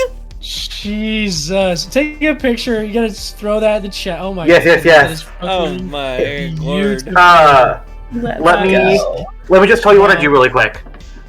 Story. I'm going to use the entire ship and me. Yeah. We're taking control of this pearl, baby. Mm-hmm. Whatever I need to do, because I'm assuming it's under her control right now, correct? Yes. Yeah. You get that. You get that feeling. It's gonna be both me and Captain Rogers coming together to take the control away from her. The pearl's gonna be under our control. Yeah. You go over, and as you do that, you go up to the top, and he goes down to the bottom. Yeah. And you begin to like hold, and as it like glows with that blue Therin light of like the Therin crystals and the Therin technology, it begins to glow all those runes and the light around the portal with that green energy that you have found with your grave domain. And you have begun to take control of this portal. I'll say with that, this creature, I will say, is you see some of the flow of the water begins to not come out from the water plane, but begins to go in towards this rift. Whoa. So there is like, it's like a little bit more than you're probably more land deal with, but you see this water is beginning to pour into the rift instead of the other way around. Is this good? Is this good? Yes. You do see like my you see, agent. like, parts of the tentacles as she I need more all gigs. the way out of the rift. You see part of hers like being pulled back into the rift, and you see her hands going to the sides, and they begin to like burn as the tentacles are like touching the rift and trying to hold it open. But your magic is burning her tentacles as she is trying to not be sucked back into the rift. But she's incredibly strong. But you have taken control of this rift and reversed the flow. Yeah. That's the power of friendship, Fleshing baby. her out. That's the power of friendship. I've only ever had divine intervention work for me twice in the nearly 10 years I've been playing Wow, D&D, yeah. and this is one of them. Holy Plunge that shit. motherfucker. Ondine, anything else on your turn? Bonus action. As we come together, we're going to do a let's do a 4th level mass healing word, shall we? Wow. Yeah.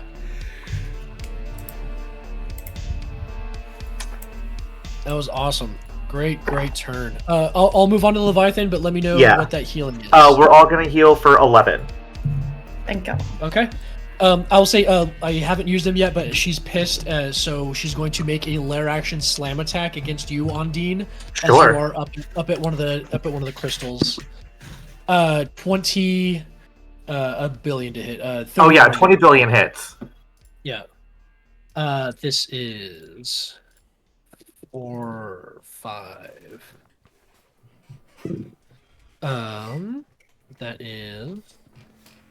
I don't even remember what it is. 5, 6, 10. 14, 16 plus 10. That is 16 plus 7. That is 23 points of plus 7. Yes, 23 points of bludgeoning damage as one of the tentacles slaps against you, and like doesn't. I have maintained my concentration on bless. Ooh, I did forget. Sorry. There is a D10 of acid. Ooh, I did roll a 10. That is another 10 points of acid damage. You can succeed. You can have succeeded on your roll. You're good. That's its legendary action. It's going to take its action. It's going to take its full turn now, and it is going to. It's going to hit everybody. It's going to make 2 slam attacks and a tail attack. I'll roll the tail, and then the slam will come next. So the tail attack comes down at Marisha. Same 31 to hit. So that just one hits- barely. That one hits Marisha. Beats it. Ondine. Sorry, Beakus is gonna get hit with a a billion. Jesus, 34 to hit. 34 to hit. And then that is a what do you call it? A tentacle attack. And then Cosette does he rolled pretty low. Does a 23. Yeah. So low. you see. Give me strength save, Cosette, and give me strength save, Beakus. I know Beakus isn't here, but Beakus said the strength save when you get back. Oh boy, I just get to roll this damage. The tail attack does do a little bit more. That goes up D8s. 13. 13 is not going to do it. You are. 12, 18, 23, something. Marisha, you take 30 points of bludgeoning damage from that tail attack. Okay. Sorry, Cosette, you are going to take from that tail, from the tentacle attack, you're going to take 16, 21, 22, 29 points of bludgeoning damage from the tail attack. You are as you're hit with it, and you are the serrated cups dig into your skin, and you are dragged into its mouth, and you are engulfed. Oh man. Same thing for Beakus, unless he succeeds on his save, but that is What's the 6. save? Strength. Strength saving throw. That is going to be 10, 14, Do we still have bless? 17, Mm-hmm. 20. Are. Beak, you take 24 points of bludgeoning damage, and I need that strength save. Okay. I got 1,000,000 on the strength save. 25 on the strength save. 25 does succeed. You are not engulfed. You are not drawn into its maw. Gross. But your friend Cosette is. You do see Cosette is hit by one of these long tentacles and brought up into the shorter ones, and they just wrap around her body and pull her into its long gaping maw. No! That is going to how much damage again? Sorry. Oh boy. 25, I think you said? I didn't change it. Was it I think it was 20 25. We'll say 25. It was right around there. Okay. That is going to be Beak's turn. What would you like to do? I'm just gonna smash Leviathan ass. Unless, is there another target? Should I go for the pearls? They have control of the pearls right now, and the Leviathan is starting to be sucked back into the water, the plane of water, because of the reversal of flow. They are able to stand against it, but something more needs to be done to get this thing back into the Yeah, so these tentacles that are still holding onto the edges of this plane, this portal. Willie is gonna help me on the first one, so Willie will come up and I will do a Great Weapon Master attack on the first one with advantage because of Willie and Bless. Mhm. Oh, baby. That's a 28 to hit. Yep, absolutely. Okay.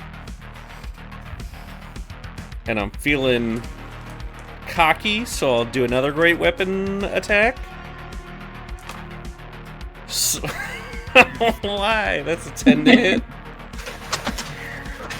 And then on the weapon butt attack, so the butt of the weapon, not my own personal butt, I'll do another Great Weapon attack. Ooh, yeah, that's good. 16 plus 6. 22 to hit. 22 hits? Beautiful. Okay. So, oof. I will pump a bunch of smites into this. Why not? So I'll do another level 3 and another level 4.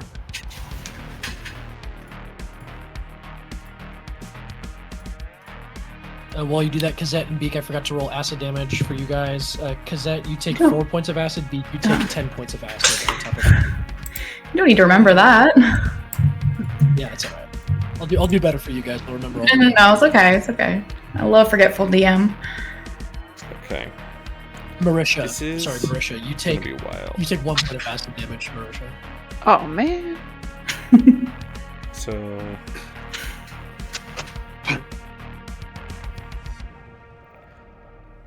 8 plus D10 plus D4 plus 30. So that's 73 points of damage on those 2 hits. Oof, yeah, this thing's hurt. It's wounded. Not quite bloodied. I used a lot of my good stuff there, though. And I think, yeah, I just, like, look around is, like, I still don't see Corndog, I still don't see whatever other acolyte there was. Now that this thing is closer and it's like the whole like reversal of like flow has happened, you are seeing like growing out of like the top of its head crest like 2 stalks, but like planted in there, you see the forms of Cornelius and Leonard, like almost like angler fished into this thing. Like they're being like whatever life essence they have and whatever power that she had been granted, that they had been granted by her, is being like pulled, and like every turn they are being like further pulled into the Leviathan. Leonard! Is that you? They're being male angler fished into this thing. What do you have to say about this, Leonard? Beak, this fucking sucks. It sucks. Yeah. I mean, I feel like I kind of remember you. Your face looks vaguely familiar. I think you missed it when you were away when he like showed up and did his thing, but he has like a lobster claw halberd, like he's trying to be you. Like he's just not as cool. He's got like some sort of like shitty lobster claw halberd version of yours. I think that's even better. Like I fully didn't even notice. Yeah. He's just like, it sucks, Beak. Please end it. Kill me. You don't even want me to save you? That's so sad. Do you want me to cut off the... What? I'm like up to my calves in this thing, man. It sucks. Yeah, I'll cut your legs off and you'll be fine. I don't really know you. This is kind of awkward. You also see him like, oh, but by the way, when he's talking this whole time, he's got no like way to like hold himself, so he's fully being like sucked backwards into the plane of water. All the water's like rushing through him, and he's just like, this sucks. And he's like he's almost being like pulled apart. This is so sad, he's not having a good time. Hey, just He's not having a great time. Yeah, oof. Okay. I mean, I'll try to, I'll do my best. Sorry, dude. Just like superimposing massive figure, then 2 little like bobbing figures on top of its head crest. Okay, Beak, that's your turn. Yeah. Cosette, that is your turn. What would you like to do? You are in its maw at the start of your turn. I had a really cool thing I was gonna do that was like very thematic and fun. What? So you're gonna take some acid damage by being inside this thing. All right. 15, 24, 27 points of acid damage. Actually, you do get a con save against it. So you can roll a con save to take half, but it's 27 on a failure. Oh my god. You're slurp? That is not gonna do anything. This is 6. 27 points of acid damage. What kind of save? Con. Constitution. Jeez Louise. Ay. I mean, I was gonna like... It did take a shit ton of damage after it swallowed you from Beak. I will give it a Constitution saving throw. Puke me back out. I'm gonna make you puke! It's a million. It's 25, which does succeed. So you are still within it, but it gets a Constitution save every time you do more than 25 hit points in a single round, in a single character turn to do it. Mm-hmm. I think it needs to make another save. Because I did 2 attacks, and they each did, like, around 40 damage. On a turn, it'll get the save. No. Oh, well then... Okay. Well, so the stat block does say return. I think because you did 2 big attacks, I will give it a second con save. It does have a plus 10 to this, and it is a DC 20. This one is a DC 22. So 26. So it's still got you. Cool. But I appreciate you take it. The Thank you, Carter. Yeah, you take 27 points of acid damage from being inside of it. How are you looking? I was super, super fucking bad. Like, Okay. death knocked on the door and I opened it. And we are chatting on the steps. You can do stuff from the inside. You see inside this thing are like hundreds of these like crystals, these Therid crystals. Like they have like added it onto her body. She's added it onto her own body. And you get the sense that all of and like you're feeling this like psychic static in your head. Why have Therins not ventured beyond their city limits? Why don't we know about the world above? It's because she's kept us in this psychic embrace, in this psychic trap for 1,000 years. We've used these crystals to put all around all of our civilization, and she is able to fill them up with her psychic energy and channel all of our dreams, our thoughts, as we add these into our society. And she has been able to keep us in a psychic bubble for this long. But you have your hand cannon in your hand, and you know what Therin technology does to these crystals inside. So I'm gonna I am gross. I am more than halfway dead. Very, very dead, almost. And I'm gonna stare back out at my friends, and then stare back down the barrel of this thing, and I'm gonna turn around and I'm gonna shoot my hand cannon off at them. Yeah, you're not restrained or anything. These are right there. You have advantage. You have sneak attack. Very much like Arcane, end of Arc 2. Wow, spoilers. Oh, very much. Yeah. Yeah. It's not spoilers. They have guns. I didn't know they had. Well, no, I knew they had crystals. Yeah, crystals and guns. 27 to hit. 27 hits. Go to roll damage. All of this damage will be doubled because you are dealing it to the crystals, and all of that energy will reverberate inside of it. So you can double this damage, the total damage. 76 total. 76 total from the sneak attack itself? Yeah, well, so I rolled 38 for hand cannon damage and sneak attack. Doubled. Cool. So 78. Give it a con save. 76. This one, I'll say, is a DC 25. It'll be on the upper end. That is a 20. Does not succeed. You are. There's this massive you see the I aim it thing, right at the back of that little dangly thing. Ooh, it's a girl house. The head or the uvula. Sorry, the uvula. Sorry, yeah. I gotta hit that dangly thing in the back of his throat. Very flop. You're so It'll throw you up. You hit it. You see all of you from outside. You're worried for your friend who's in there. And you see this thing writhing. You hear it psychic screams being emanated from it, and all of a sudden there's and in a spew of blue thick blood and crystal and force energy, you see whoosh.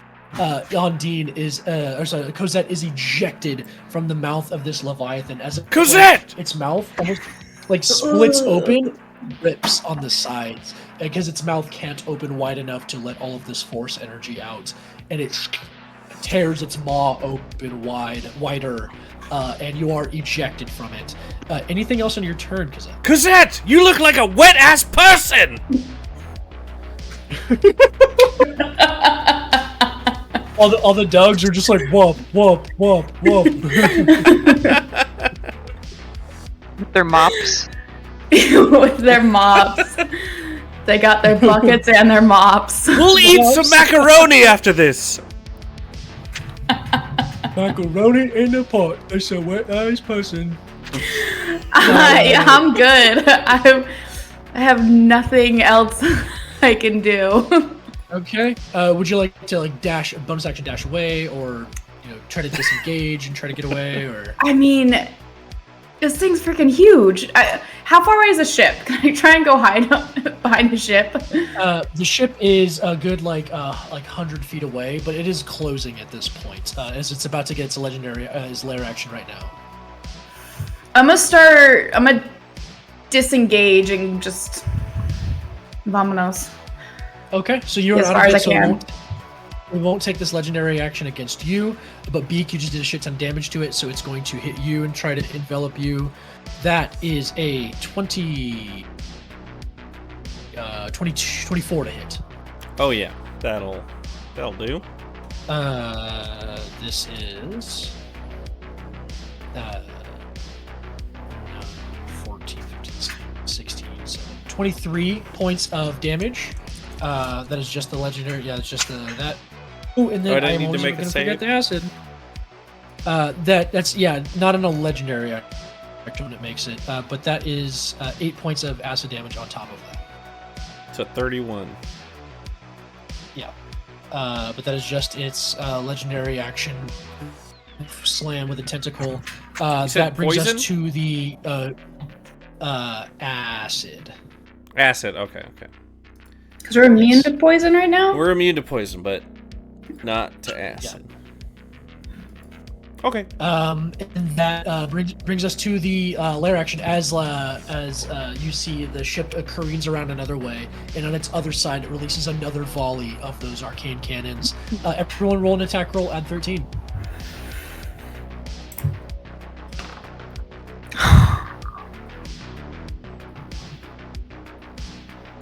These aren't your attacks, they're the Doug's attacks, so it's the Doug's that are fucking up, not you. Yeah, but I'm rolling. Yeah. Okay, Beak, what you got? 31.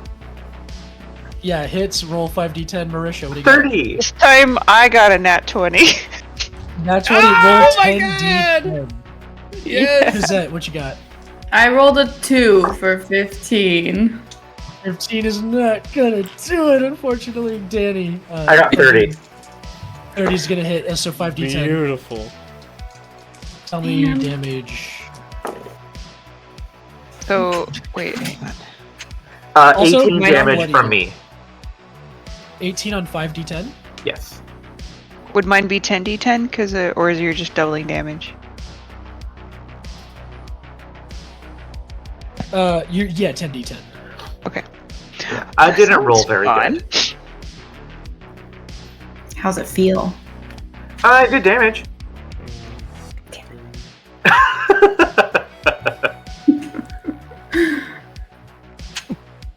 I rolled pretty good. Me too. What you got? I did not. 33. Okay. I got a 51. Oh my god. I know. This thing is exactly. Oh, on a bloody crit right though. now. On a crit. Okay. Yeah, that was a crit. Yes. All right. Like how? This thing is exactly bloodied. That brings us to the top of initiative with Marisha. You see the ship beginning to turn and preparing to take its movement to move towards the Leviathan, getting in closer range. Marisha, what would you like to do? Is it still gripping on the side of the portal? Yeah, it's like some of its tentacles are holding it or burning a little bit by trying to hold itself. It seems strong enough to do it, but it also is it seems like it's trying to gain control over the portal with its own magic, and it has been unable to do so as of yet. Okay. I'll try to attack one of the tentacles that's trying to hang on. Okay.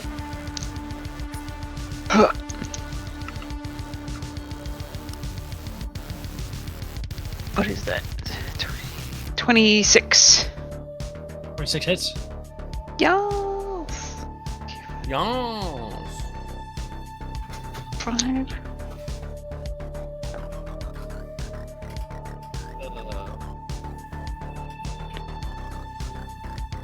16 damage.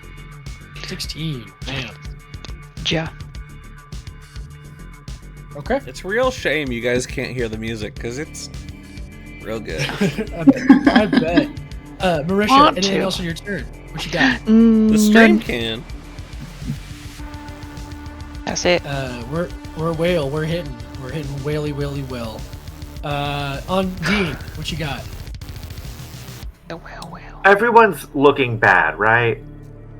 Everyone's looking damaged.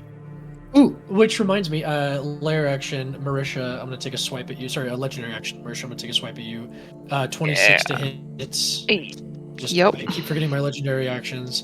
16, 19, 25, 30, 30, 40 plus 7, so 47 total damage, bludgeoning and acid to you, Marisha.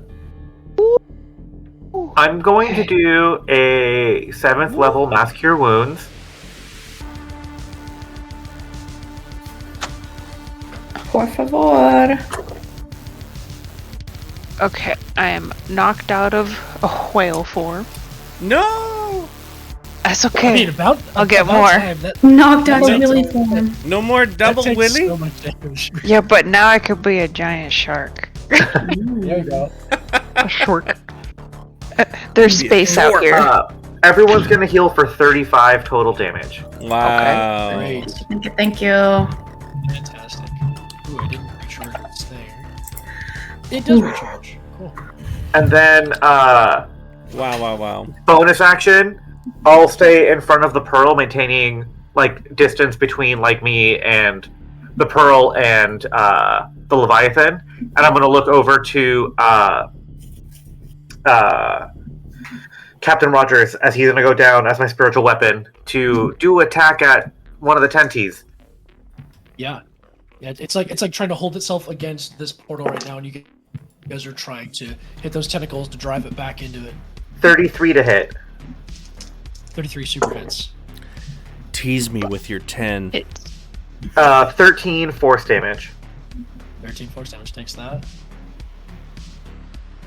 And that's our turn. Okay. Ondine, that brings us to the Leviathan. You see where all the tentacles are grabbing. You guys have like hit some of them off now, but it's got about like 6 of these tentacles that are still touching the portal, which at this point is about 30 feet. 45 feet tall now over the round, and it is like trying to like push open and like hold the portal. You see where its tentacles are touching.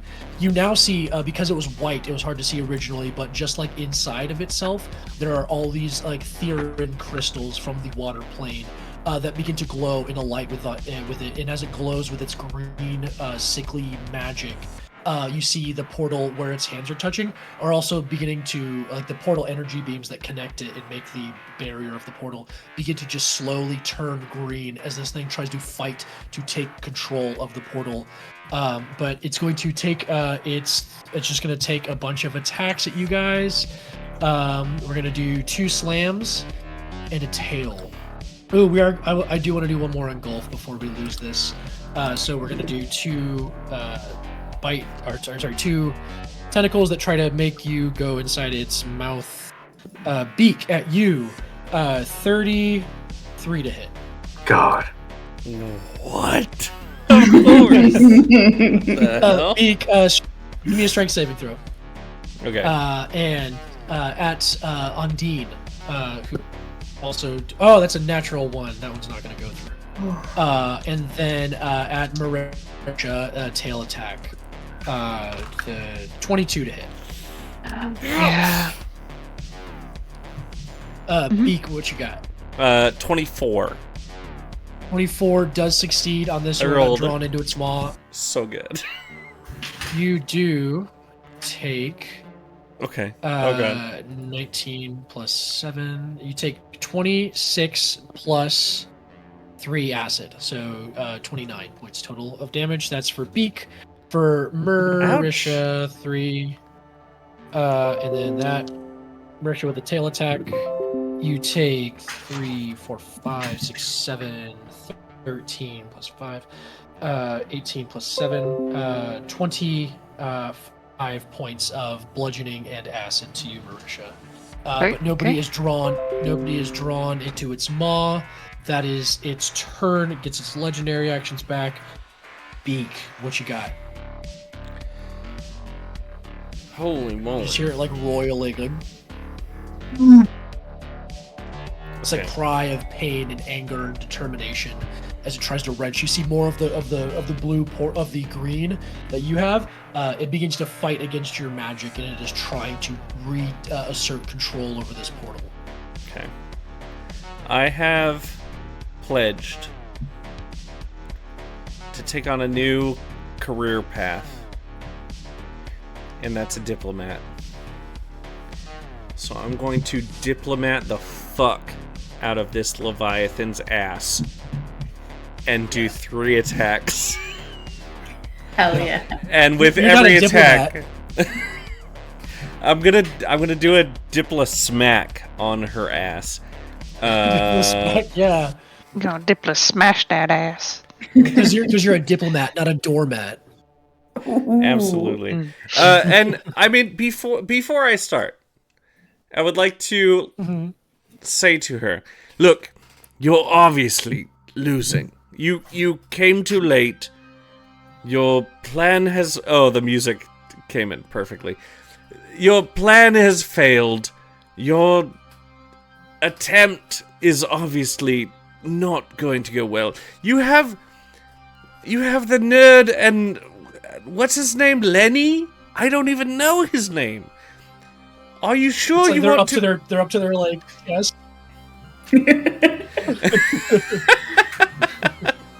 They're getting slopped back into the portal.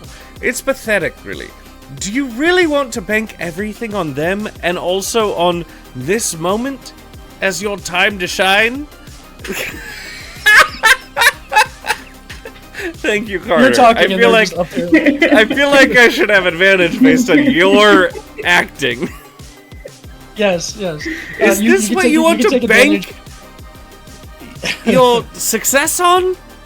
Are these clowns? And also yourself, which is not doing well. Just take the time. Take the time, regroup, figure out your next plan. Your next evil scheme. You may take advantage on your first attack for diplomacy. Okay. No bless for diplomacy. She just opens her maw. And just like this like pry that extends out to the entire ocean. I did real bad. So instead I'm just going to murder. Is that okay? Yeah. Okay. I can see just the blank face that I'm reaching and the flailing bodies. And I'm gonna crab claw deep in there. Yeah. Sometimes diplomacy doesn't work against 1,000 years of careful planning and, getting an entire society under your heel. Yeah, I wish I had said Great Weapon Master, but I didn't, so I'm not going to claim that. So that's... Well, I think you did say, like, I'm gonna beat ass, like, all 3 attacks at Great Weapon Master, but I thought you said that originally. Did I? This thing has a lot more hit points. You can do Great Weapon Okay, Master. then that's, with Great Weapon Master, 21 to hit? Yeah. Okay. Next attack. Ooh, did Willie... I don't... I'll say that was the Willie one. Okay, so next one. Great Weapon Master again. Oh, baby. Oh, baby. That's a 25 to hit? Yeah, that hits. Okay, and a butt attack. Okay. 16 plus 6 is 22. Hits. Yes! Okay. Beakus! Beakus! All the dogs are Boktopus! shouting. All the dogs are shouting Beakus in your name as you beat ass Beakus. Holy shit. Alright, what spell slots do I have left? Let's go with a level 3, 2 level 2s, and I guess that's it. So that's 68 plus 48 is 12d8.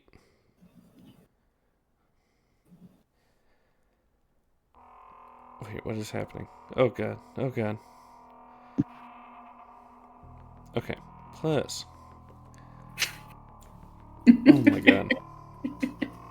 This is gonna be crazy.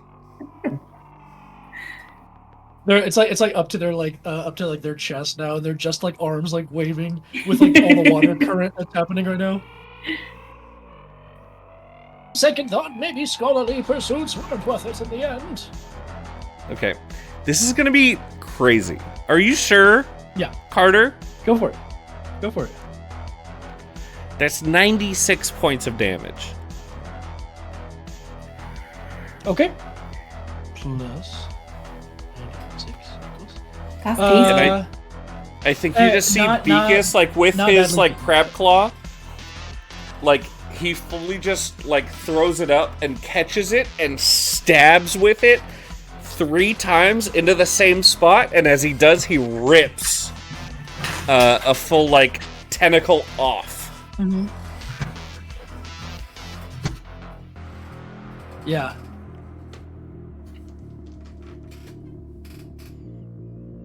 Do you want it to land in this stand outside, or do you want it to get like sucked back into the water plane? No, this is for study. This is for science. We'll let the smart people deal with this. Meanwhile, I'm gonna talk to the tentacle. Yeah, you fully cut it off and just go, "Ugh," and like it lands outside of like the suction zone, and it lands just on the opposite side. So you've got it for study later, or great calamari for a year, because this is big tentacle. No one eat this. Is that your turn? Is that your turn, Beak? I mean, Nothing that else was you my wanna do, Beak, action for and sure? bonus action and my movement, I assume. So yeah. You sure that's all you got? Just 96 points of damage in a turn? Great. Cosette, what you got? All right. I'm gonna turn around as I'm fleeing back towards the pirate ship, and I'm going. Yeah. I'm gonna take. Sorry, I'm just taking it a legendary action on Chris, but you take your turn. I'll deal damage. Stop it. A million, Chris.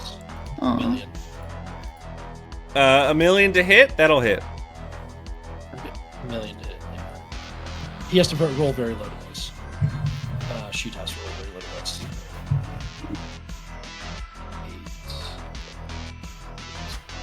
Yeah, take your turn. I'm just doing it. So yeah, I'm gonna turn around and I'm gonna try and shoot a crossbow bolt at one of the tentacles that's hanging onto the edge. Try and knock that guy off. Okay. Yeah. One of the guys that's being pulled into it,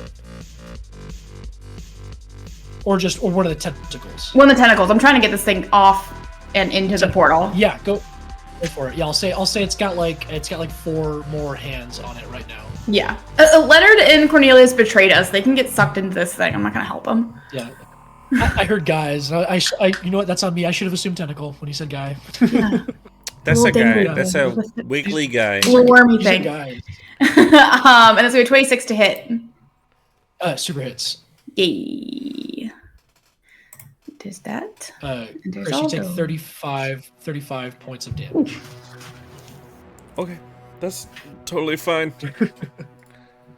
39 points of damage to the tentacle thingy. There are crystals on the edge of these tentacles, so as you hit it, double that damage, 39. So what, 80? 80, so 78. 78? Something like that. Yes.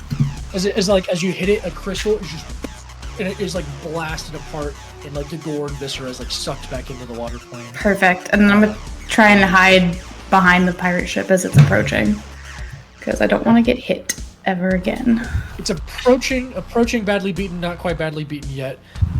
Cosette, at the end of your turn, you see the ship not stopping. You thought it was going to come around and make another pass, but on its lair action, you see the captain look at you, Ondine. Captain Rogers just gives you a little salute, and he vanishes away.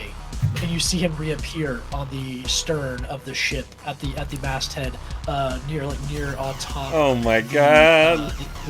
The very Cosette-looking mermaid masthead, and you see, and boys, let's show them what we're made of. 1,000 years of pain and anger coming right down your gullet, lass.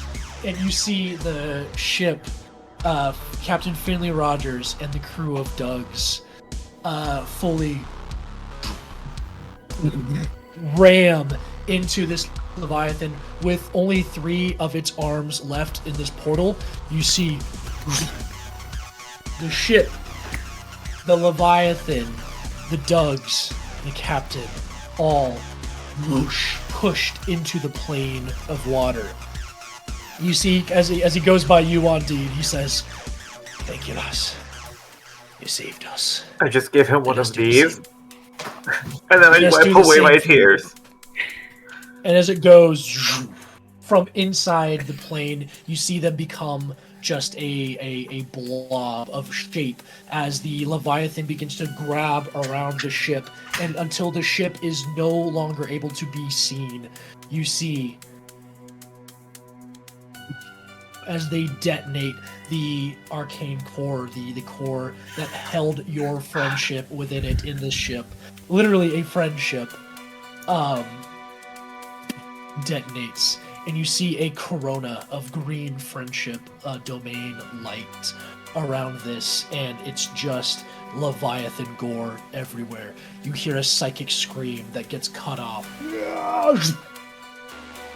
and then you feel it, boom, and it pushes you all away from this. Ondine, you are barely holding on to the top of the half of this pearl here. As your magic fully controls this, you do feel the magic beginning to fade, your control over this fading. What do you do? I'm gonna use it to close the portal. Yeah. Every last energy, every last bit of that domain that you have, begin to just pull this thing closer and closer. You see more of those like arcane like lattices just like begin to connect all of like the broken points of this, and it begins to like cat's cradle and like knit these two half of the pearls back together.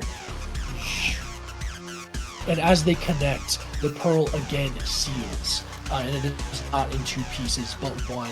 As the crack is filled in with green light, the runes glow, and the pearl just settles down to the ocean floor.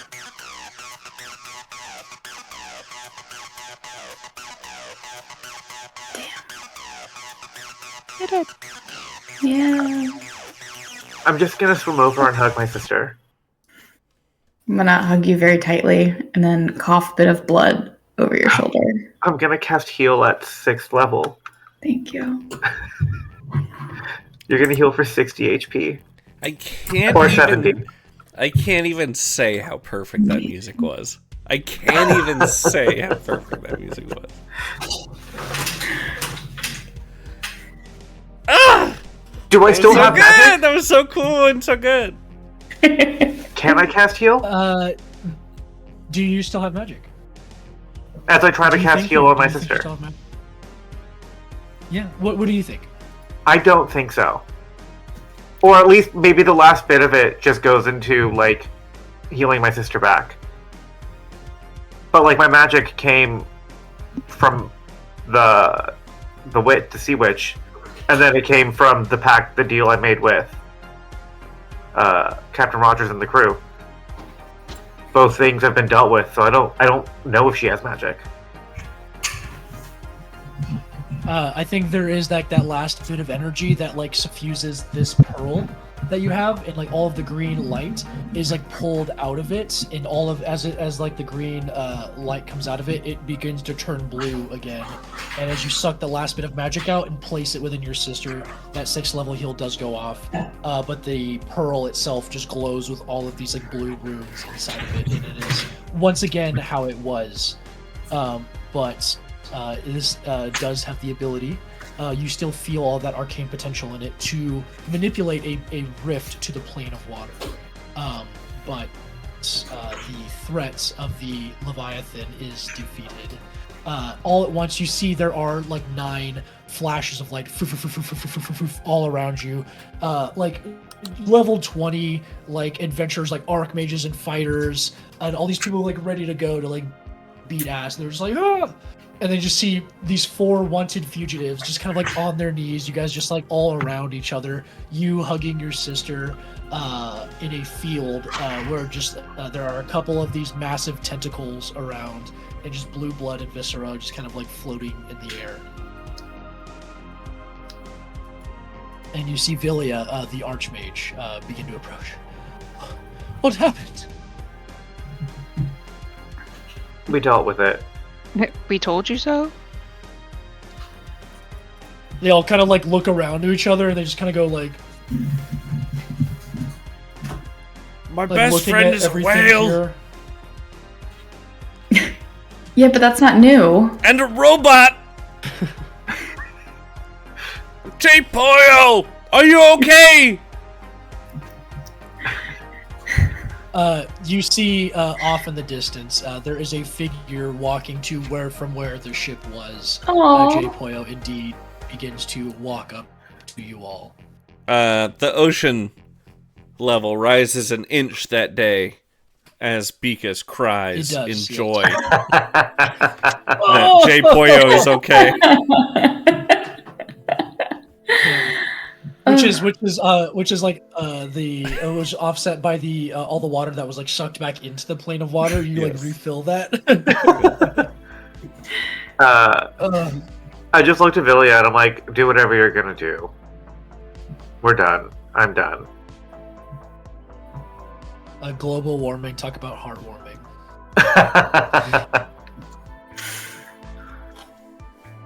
Villia just looks and surveys the situation.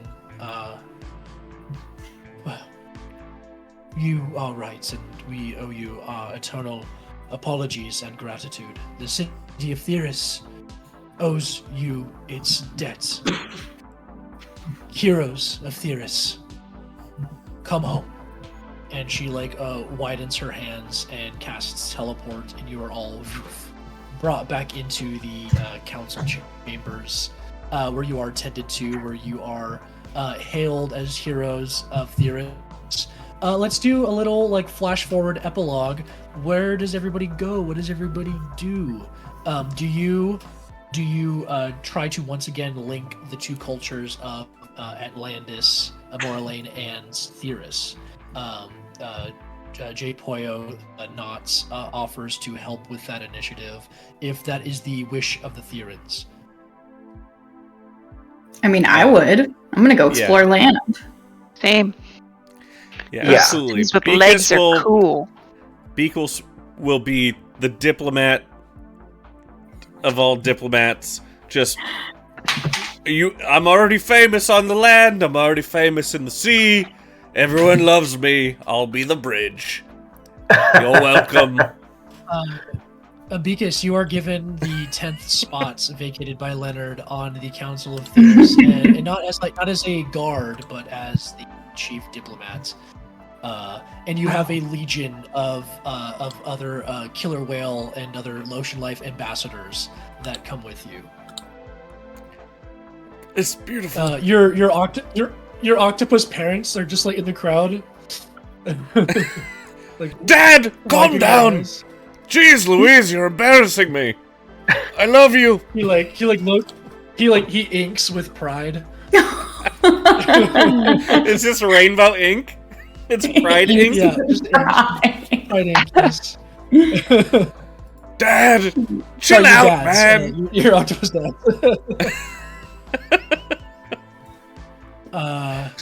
yeah, what does everybody do? Beak is the chief ambassador of Theris to Moralaine.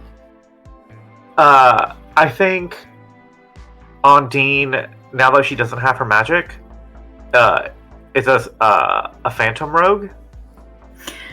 I was gonna say, as we're walking away, I hand you my dagger and I go, "You'll be good at this too." Yeah. And I think, she wants nothing to do with any diplomacy. She wants nothing to do with any decision making. She is just going to be selfish and live for herself. So she's gonna go explore with her sister. She'll have her. She just wants to be, I think, just not private, unknown. She's done the big thing. She's all right, whatever happens, happens. I'm just here to be. Mm-hmm. That's so sad. That's like a major hole in Beakus's life. I mean, she'll still hang Ondine out. so much. Okay. Oh, they're still friends. Okay. But she's I don't go be a diplomat. I don't want any of that. You try to talk work at dinner, and she's like, "I'm not listening." We're not even talking that. Don't you It's want not to invited. meet the Earl of Sandwich? You'll never believe what he came up with. It's this No. dry thing on this dry thing, but in the middle there's this wet stuff, and that's where the good stuff is. No. Okay, fair enough. You want to play seal ball? Sure. Love it. And he just gets way too intense into it. Yeah, no, she's just here to vibe now. She's I never want any responsibility ever again. That was too much. Yeah. It cost too much. It was a lot. Yeah, I think Just Cosette go. I would kind of follow along, back on land, and I'm like, we can steal so much with these. And then I Yeah, wiggle my 10 toes. more. And these. Think about how much more we can take. The Sienna sausages? Yeah. Yeah. Oh yeah, we're gonna train in foot. And toe management. Yeah. Sleight of foot? Oh, Sleight of foot. Oh yeah. We're kicking off the foot fetish in this land. Retail theft, Yeah. Yeah. or retail theft. I think given the bridge now between the two, Cosette would probably just sort of start wreaking all sorts of mundane havoc. Yes.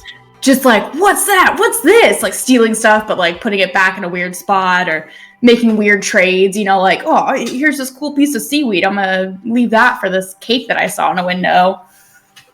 And she would just Hey, Wayne. yeah. What? No. Yeah, and she'd probably, we'd get a nice apartment up on land or something, and we'd just furnish it much like Danny's apartment, and Yeah.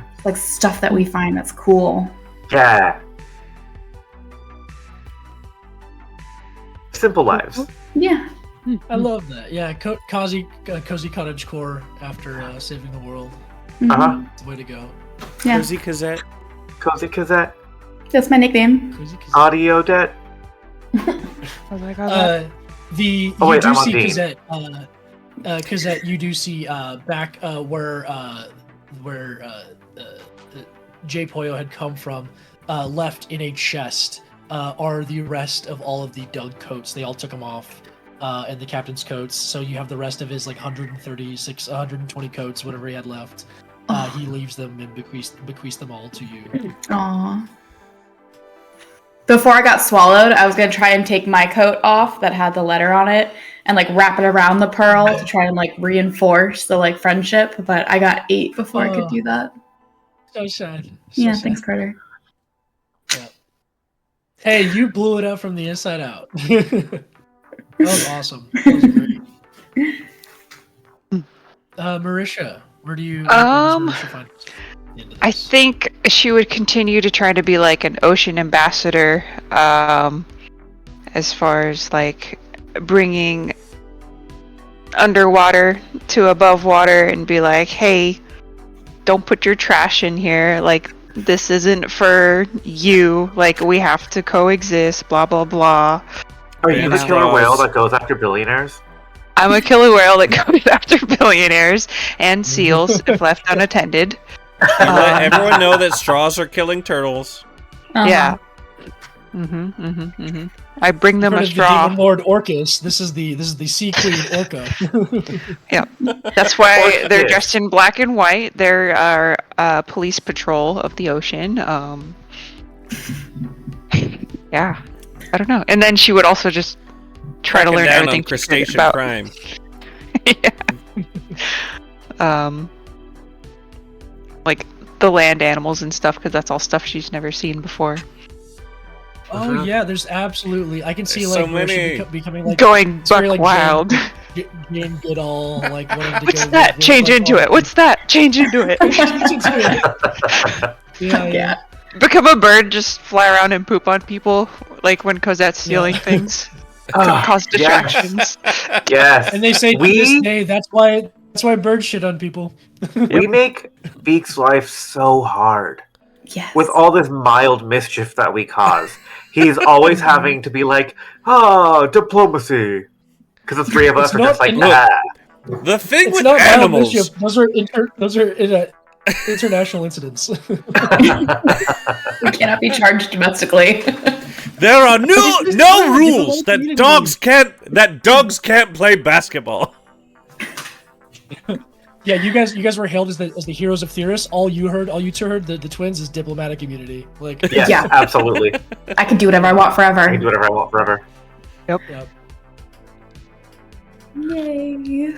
Beautiful. Well, guys, let's do some highlights and lowlights thoughts. This can be pertaining to this session, to the entire trident of Tales of Theris.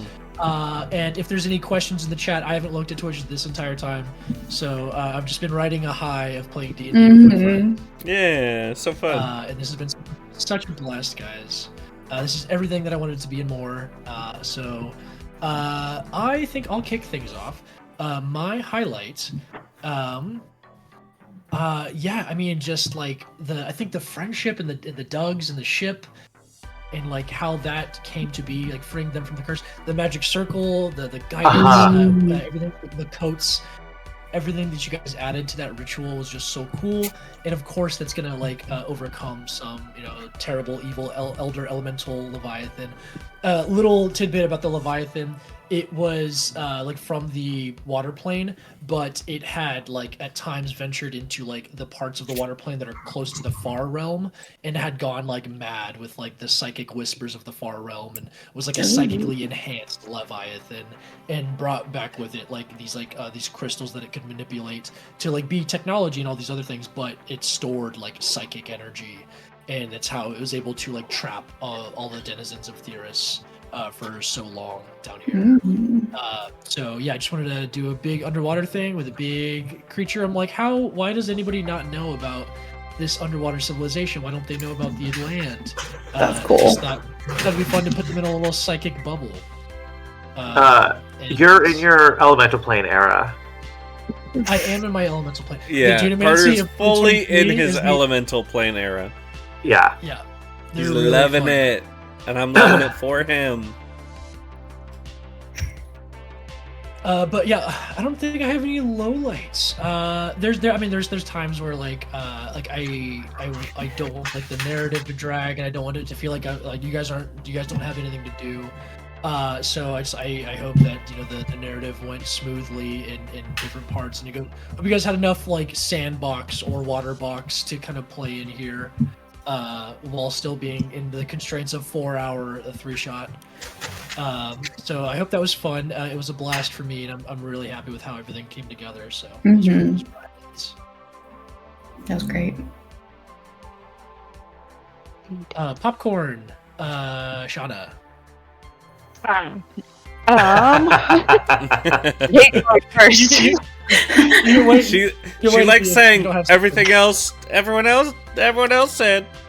Yep. That's how I roll. I'll do the generic. Well, I have fun. No, this was so much fun. Thank you for inviting me to play. It took a while to finish it, but it was great. Danny's divine intervention was amazing. Oh my god. Yeah. You shortened the session by about an hour. Like, there were other things that were going to happen, but like that really like helped move things along, and that was really cool. It was awesome. I like trying to befriend Willie the whole time. I think by the end, Willie loves you more than he loves Beak. No, Oh, not yeah. possible. Not possible. Well, because Beak is like just around people all the time, and Willie needs a friend who's like actually Can down to speak his hang out with language. the animals still. I still change him into a pelican sometimes. You guys go flying together. Yeah. Yeah, no real lowlights. I mean, the whole thing's been a lot of fun. Yeah. Yay. Cool. Popcorn it, Shauna. Oh, the Dugs. Oh my god. They're the The best. Types are fun, yeah. Shauna, who's next? Stephanie. Yeah, great time. Just love being a mermaid and love role playing, like being on land. Love all like the underwater imagery, like her being like part jellyfish was super cool. Mhm. Guiding like a crystal leviathan was sick. All that was great. I think like highlight and low light was the 2 nat 20s and the 2 nat 1s. It was good. That was crazy. Yeah, Yeah, that it was pretty crazy. that was so wild. So it really evened out to 4 attacks. Like, Yeah. That was really funny. A rising tide lifts all boats. Yeah. The Dogs, always a great time. Yeah, that was just, again, I just like playing D&D with my friends. It's a good time. It's great to be able to play 20 NPCs because they all have the same voice. So it's Yeah. great. I like that they were down to just do whatever, and I was like, sure. Mhm. I need a spa day. It's been a They're long bored. time. They're bored. They had 1,000 years of just doing menial work, so. I'm here for it. So yeah, I mean, any low light is just, again, forever and always my bad rolls at D&D. I will always love your bad rolls. Always. Persistent. They're persistent. Yeah.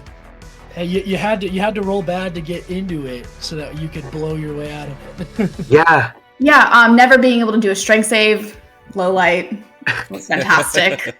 Loved it. I have a -1, and anytime I rolled a bless, it was just a 1. So I'm like, oh, cool. So nothing. Oh, sick. Oh no! I did my part. You did. I did mine, which is to roll poorly. Mhm. Yeah, all popcorn to Danny. I got to play 2 of my favorite clerics, Arcana and Grave. Oh my god, highlight was the Grave Dugger. The Grave Dugger. Grave good. Dugger. Grave Sunday, Dugger. Sunday, Sunday. I loved being your sister, Stephanie. Geminis. Geminis. We're both actually Geminis. Fun fact. Fun fact.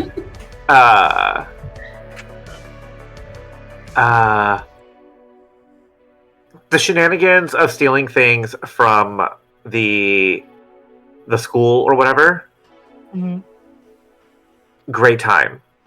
Fantastic. When I cast the chest chest? spell, yeah, Yeah. and Chris was just like, "What?" I love the "we're making your severance package right now" comment Yes. from episode 2. That was really good. Uh huh. I was so Like, just impressed. do it. Like my character was like, "What are you doing?" And me, I was like, Uh huh. "You're just the coolest person I know, and I love you. Thank you."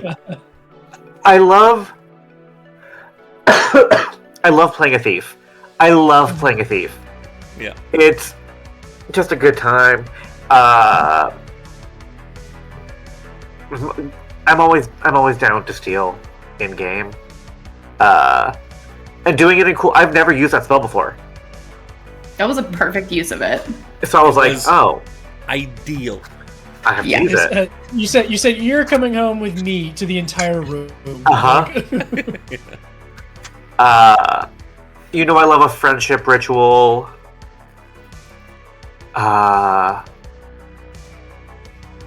Yeah, I don't know. I just had a lot of fun. I could tell that you were having fun, and that also made it fun. Yeah. I'm excited to like just have these three I'm excited to watch these three together. Mm-hmm. I think that's gonna be fun. Yeah. Yeah, I don't know. I had a great time. The world and the stakes get so much like bigger in each episode. Like the first one, we're just like in the graveyard. Oh, there's a ghost ship. This is weird. Yeah, the chase. That was a fun chase. Yeah. It's a fun way to open it up. I love it in media res, just like jump in there and throw them in, kind of thing. With Leonard the Forgettable. Yeah. Who? Yes. Playing at this high of a level rarely happens. So what a treat, what a dream. Yes. Yeah, we got to level up every session. I think we started at 13, went to 14, went to 15. Mm-hmm. Yeah, it's really cool.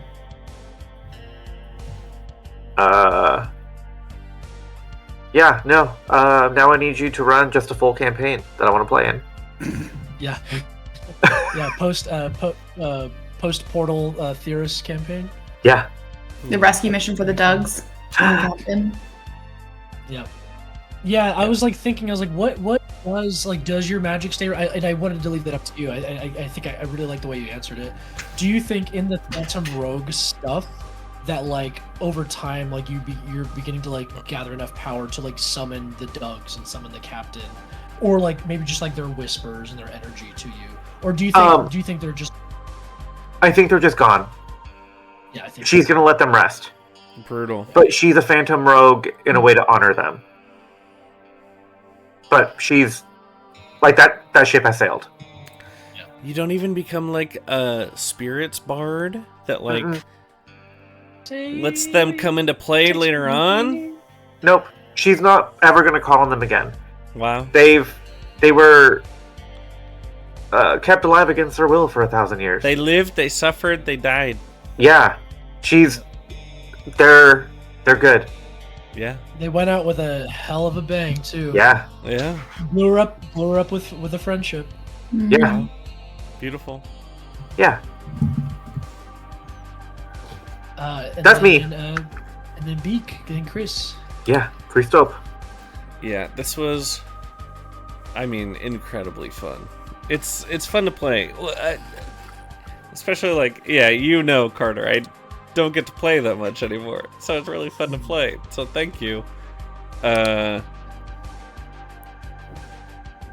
feel like part 2 was so, here's a sandbox, like literally, especially because it was on a beach.